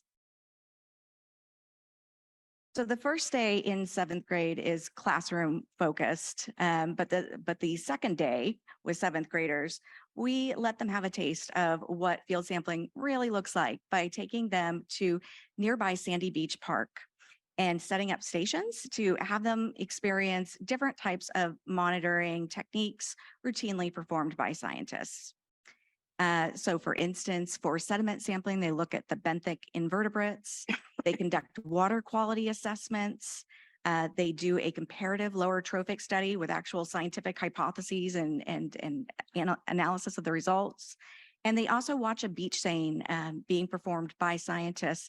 And then once the fish are pulled up from the seine, and they're put into a tank, they have the opportunity to taxonomically identify them using a dichotomous key. And I want you to know that this day really is a lot of fun for the kids. They love it. First of all, they love getting out of the classroom, but I think they also really love interacting with the scientists. Based on the first year, we decided that for the sediment sampling, we were going to drop that based on feedback from both the scientists as well as the kids. And this is an example of what we are constantly trying to do, which is having a feedback loop of evaluation of what worked and what didn't, and then really, honing in on the things that worked and going deeper with them and doing that in a very adaptive and refined way. Next up is a clip from the beach science station. Next slide, please.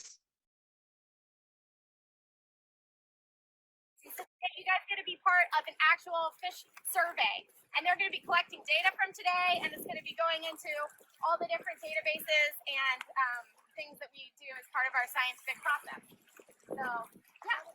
So what they're going to be doing is one person is going to be standing at the beach, the water line, and the other person is going to walk out as far as they safely can do so, up to 15 meters out. So what might make them stop is if there's a quick current, they might not be able to go out too far. If it gets too deep.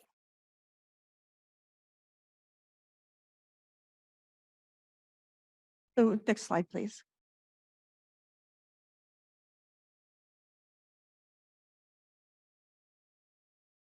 So we had the opportunity to pilot 6th and 7th grade in 2020.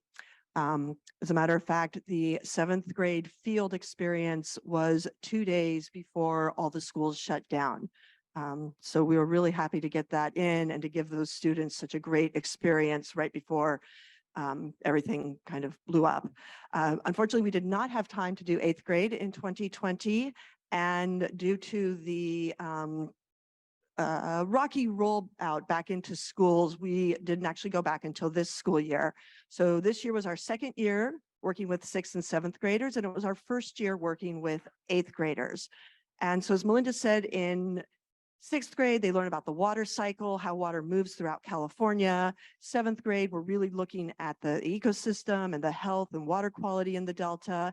In 8th grade, is designed to show students how science and policy and just how science interacts with our everyday lives. It's a 2-day lesson. All these are 2-day lessons. And on the first day, students do a role play simulation. They are each assigned one of 5 roles of somebody who has an interest in the Delta, and they are instructed to go through a simulation and try and make decisions that everybody can agree on. We're asking 8th graders to come to consensus. The second day is a sort of board game where, again, the students are using their roles from the previous day, and they're moving through this board game where they encounter different events, whether it could be a flood year, a drought year, invasive species moving into the Delta. In some cases, they are told what the consequence is, and kind of like the game of life, you move forward or backward. In other cases, they have opportunities again to choose to work together and choose a strategy that, again, they can hopefully come to consensus on. This was a very challenging activity for the students for a variety of reasons.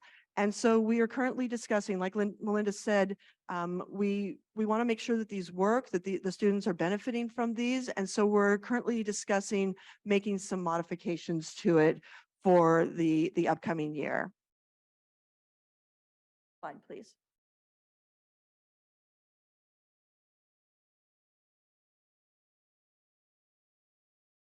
So this is a wonderful program, but I would be disingenuous if I did not say that there were challenges to it.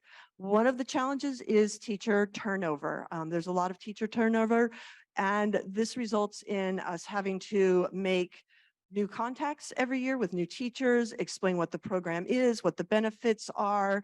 And as I mentioned earlier, the lesson plan outlines some of the things that we hope the teachers will do to prepare the students for when we come in. because of the teacher turnover and because teachers just really have so much on their plate and they're not experts on the Delta, we are revising the programs so that we can provide that content to the students either in advance through some ed tech that we're investigating or on the days that we're in the classroom. It's just, we don't want to make our program a burden to the teachers. We want to make it valuable and something they look forward to. Another issue is student engagement. As I mentioned, middle schoolers are generally considered to be very tough to reach. And we're definitely seeing impacts from the pandemic still lingering on. Student engagement is down. And we're also looking at some of the material and the subject matter may be a little bit too complex. When we designed the lessons, we did align them to the state standards, again, for science, for English, for math. Unfortunately, if you look at California as a whole, and Rio Vista mirrors California pretty closely, only 50% of California students are reading at grade level. Only a third of California students are at grade level for mathematics, and less than 1/3, less than 30% of students are at grade level for science. So we cannot solve this problem with our 2-day lesson. But what we do want to make sure is that our 2-day lesson is accessible to students, that they aren't struggling to understand it. We want to show them that science is fun. We also ask students to do a pre and post assessment. And we didn't get any of the post assessments this year, but we did get the pre-assessments. And quite honestly, some of the responses were heartrending. Students saying that they don't want to be scientists because they're not smart enough, or that they don't want to do science because science is boring. So, we see these lessons because hopefully now that, knock on wood, no more pandemics, we'll be able to go in and work with the 6th grade students next year's 7th graders and the following year's 8th graders and keep looping with them for 3 years of this and help them see that science is fun and science is linear and that anyone can be a scientist and that there are lots of different paths that you can follow in science. Other challenges, we don't have dedicated resource. We don't have dedicated staff. We don't have dedicated funding. Every year we're trying to recruit scientists to come out. I think we had 15 people for the 7th grade day. Is that right? Yeah, but we work hard to get. Yes, and they work hard, but it is a big lift. We're asking people to, give up a day of work basically. And we did get enough scientists that when we worked in the classrooms, we had one person to work with each of the small groups the kids were in. So they really got that individualized attention. But it is recruiting people, and then there's the time, not just the time going in and teaching, but updating the materials, revising the materials, coordinating with the teachers, making sure the teachers remember that we're coming in. So it's a big lift, but it's one we feel is incredibly valuable. And so I just want to hand it back to Melinda to share a little bit about why we want to keep going with this.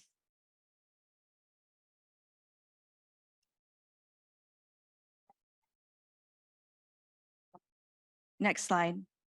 And I think Kathy said it really well in terms of where we see the value lying here. These students need this, and we want to continue to support this. We do want to quickly show you a quick clip, which was created during the field day. I think you're gonna have to go one more. Okay, wait, I don't know what that. You think it's going to be a good environment? Bad environment? It scans the water, exactly. What role do they play in the ecosystem? One of these things measures temperature. So now we're going to fish with 2, right? This has been my home since I was born, and it's cool just to see what actually happens in the Delta. But this guy is so cool. And got to see what actually is in our river half the time, and how our plants and animals are reacting to it. I think there's one more clip. Okay, yeah. Next slide. Yeah. Go forward with just one more slide. Thank you. We actually got to test what is dissolved oxygen, what the pH level was, what the actual temperature was, how much photosynthesis is happening in our actual water right here.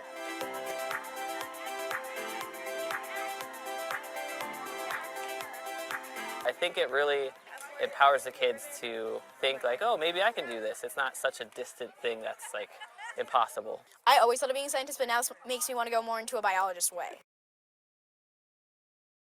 So it's things like that that keep us going. And we appreciate your time. We also appreciate, next slide, all of the great work to the many, many volunteers that have spent time on this program. Thank you. Thank you. Excellent presentation. I know that we probably have some questions, but we're going to have to speed this along because I know we have 2 council members that are going to have to be leaving quick. And I know that this next item is an action item. So ladies, I will follow up. Lynn, I know where I can track you down, but I will track all of you. I have some notes here. I don't know who I send them to, but I'll send them to somebody because great information. We do need to have some follow-up. Thank you. Excellent presentation, ladies. Thank you. Is there any public comment on this item? I'd like to make a comment. You presented a compelling case to us, very compelling.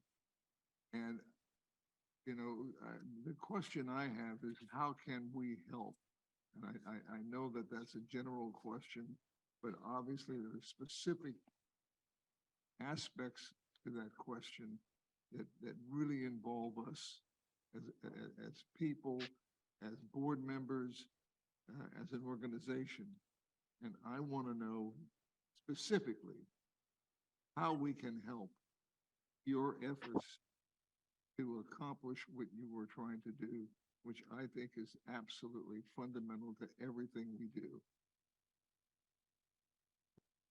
First off, thank you very much for those comments. I would say that for us, really, we spoke to the crux of the matter in terms of the resource support. At this moment, we do not have the staff or the funds to extend this any further than we currently have, and to ask existing staff to just do this on top of their current work commitments, we can ask no more. And so it really comes down to, do the different agencies collectively or a single agency believe in this enough that they establish a true funded program with dedicated resources to this, not asking existing staff to bear this burden.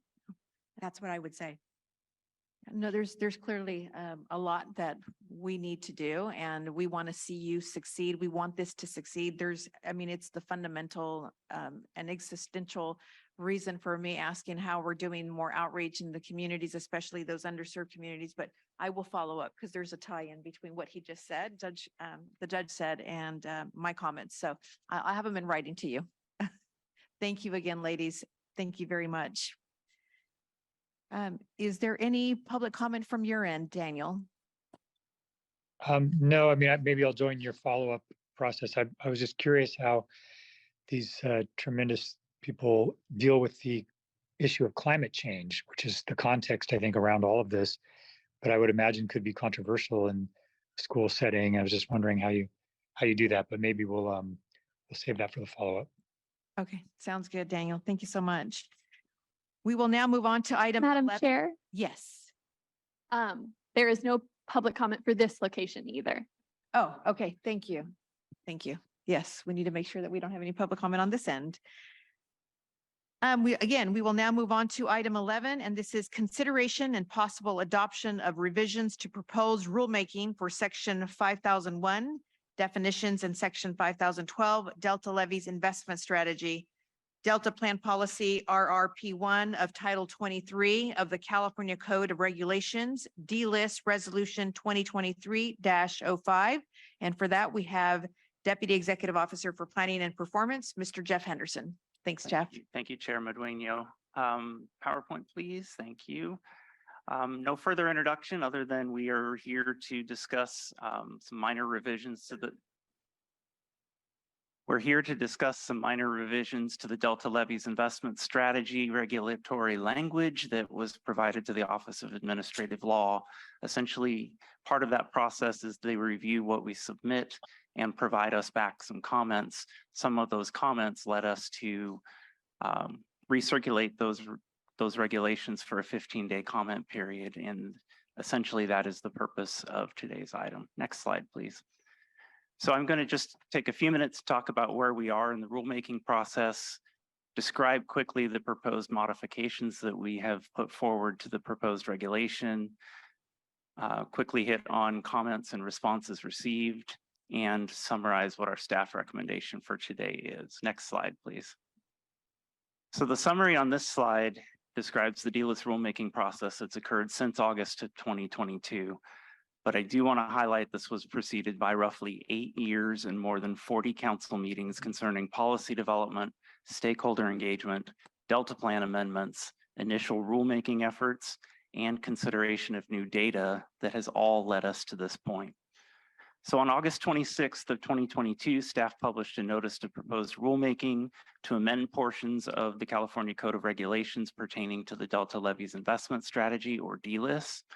On February 23rd of 2023, this council considered and responded to comments received and then adopted a resolution that directed us as staff to finalize a rulemaking package for DLIS and gave us as staff the authority to make non-substantive changes to the adopted DLIS rulemaking package as were needed to affect the intent of that resolution. On March 9th of 2023, staff submitted the rulemaking package to the Department of Finance. The Department of Finance is the state entity that's responsible in this instance for review and approval of economic and fiscal analysis of all proposed regulations. And then on May 18th of 2023, following DOF's approval, staff submitted the rulemaking package to the Office of Administrative Law. And the OAL is the state agency that's responsible for legal review and approval of proposed regulations as essentially in compliance with the Administrative Procedures Act and the Government Code. Next slide, please. Continuing the process, on June 27th of 2023, staff received comments from OAL on the rulemaking package, including, among other technical non-substantive changes, comments recommending clarifying changes to the proposed regulatory language. And those clarifying changes are essentially what triggers the 15-day recirculation requirement.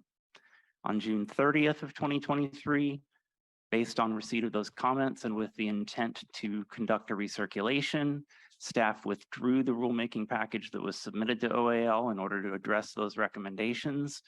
On July 6th, so earlier this month, staff released revised regulatory language in a notice of additional 15-day public comment period, which ran from July 7th through July 21st of this year. And today we're here to present those proposed revisions and a summary of the comments and responses to request approval to resubmit the rulemaking package to OAL, including the revised language. And there are two sufficiently related substantive changes that we did make in the 15-day recirculation that required that recirculation that I want to summarize for the council's review. Next slide, please. First are maps. This describes the insertion in Appendix P of the Delta Plan of 3 close-up maps that were originally included as part of the initial statement of reasons, but not as part of the regulatory text. And what these maps essentially do is identify islands and tracts that are listed in Table 1 of the regulation, which is the table that identifies the high, very high, and other priority islands. And the original version of the regulation included a map that was Delta-wide, but did not include the labels, so there was no way to cross-reference them without going back to the eyesore. No islands changed priority within this clarifying change. Next slide. The next change is clarification of the content of the annual written report that is required of the Department of Water Resources as a result of the regulation. No content requirements are added or removed. The main changes here to subsection 2A, which is highlighted with the blue box on the slide. The current version that was circulated previously says the report needs to include expenditures on levee improvement, operation, maintenance, repair, replacement, and rehabilitation. The definitions in the regulation that we proposed do not include repair, replacement, rehabilitation, and there are conflicting definitions among programs that conduct those activities. Taken together, these items represent all discretionary DWR funding for Delta levies. So the reporting requirement has been slightly reworked to require a reporting of all discretionary DWR funding, including the terms that are defined in the regulation, being levee improvement, levee operations, and maintenance. Nothing is added or removed from the reporting requirement. The reporting requirement is essentially just slightly modified in description. Next slide, please. The first of two slides that I will not read individually. These are non-substantive changes that were also recommended by the OAL, things like removing periods and extra spaces and adjusting the authorities referenced so that they're in numerical order, and a variety of other similar changes. So that's on this slide and the next slide, please. And go ahead and advance to the next. So the council did receive one comment letter in response to the current notice of additional 15-day public comment. Those comments do not apply to the scope of the 15-day changes. And so we are prepared to propose the requested action, which is on the next slide. And that's the staff recommends the council adopt resolution 2023-05, in which the council would resolve that the executive officer or their designee is authorized to take the actions necessary to make effective these regulations for the Delta plan specific to D lists in substantially the same form as they're presented here. And two, the executive officer or their designee is authorized to execute and deliver any documents, take any steps, including making any changes to these regulations to secure approval by the OAL, and that the executive officer or their designee may deem necessary or advisable to effectuate the purposes of the resolution. Thank you. That concludes my report. Great. Thank you so much, Jeff. Glenn, this is just a clarification, as you mentioned. Are there any questions of Jeff and this presentation? Is there any public comment on this item? No, Madam Chair, there is not. Is there any public comment from Daniel on your end? No public comment, Chair. I will, if it's appropriate, move that we adopt resolution 2023-05. Second. Excellent. Thank you so much. It's been moved by Councilmember Zingali, a second by Councilmember Lee, and we will do a roll call vote. Councilmember Burgess. Yes. Councilmember Damrell.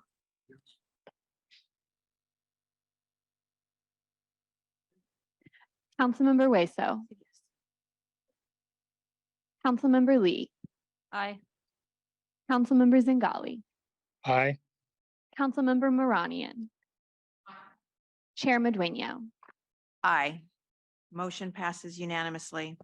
We'll now move on to the last item, item 12, and that is preparation for the next council meeting. The next meeting will take place August 24, 25 at our CNRA building, 715 P Street in Sacramento. Again, please refer to the posted meeting notice 10 days before meeting for further information or updates.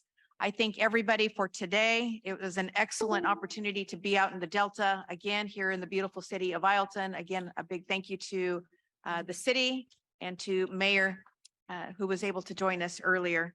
Safe travels to everybody. Enjoy the summer and be safe. Bye-bye. Thanks, Daniel. Thank you. Bye.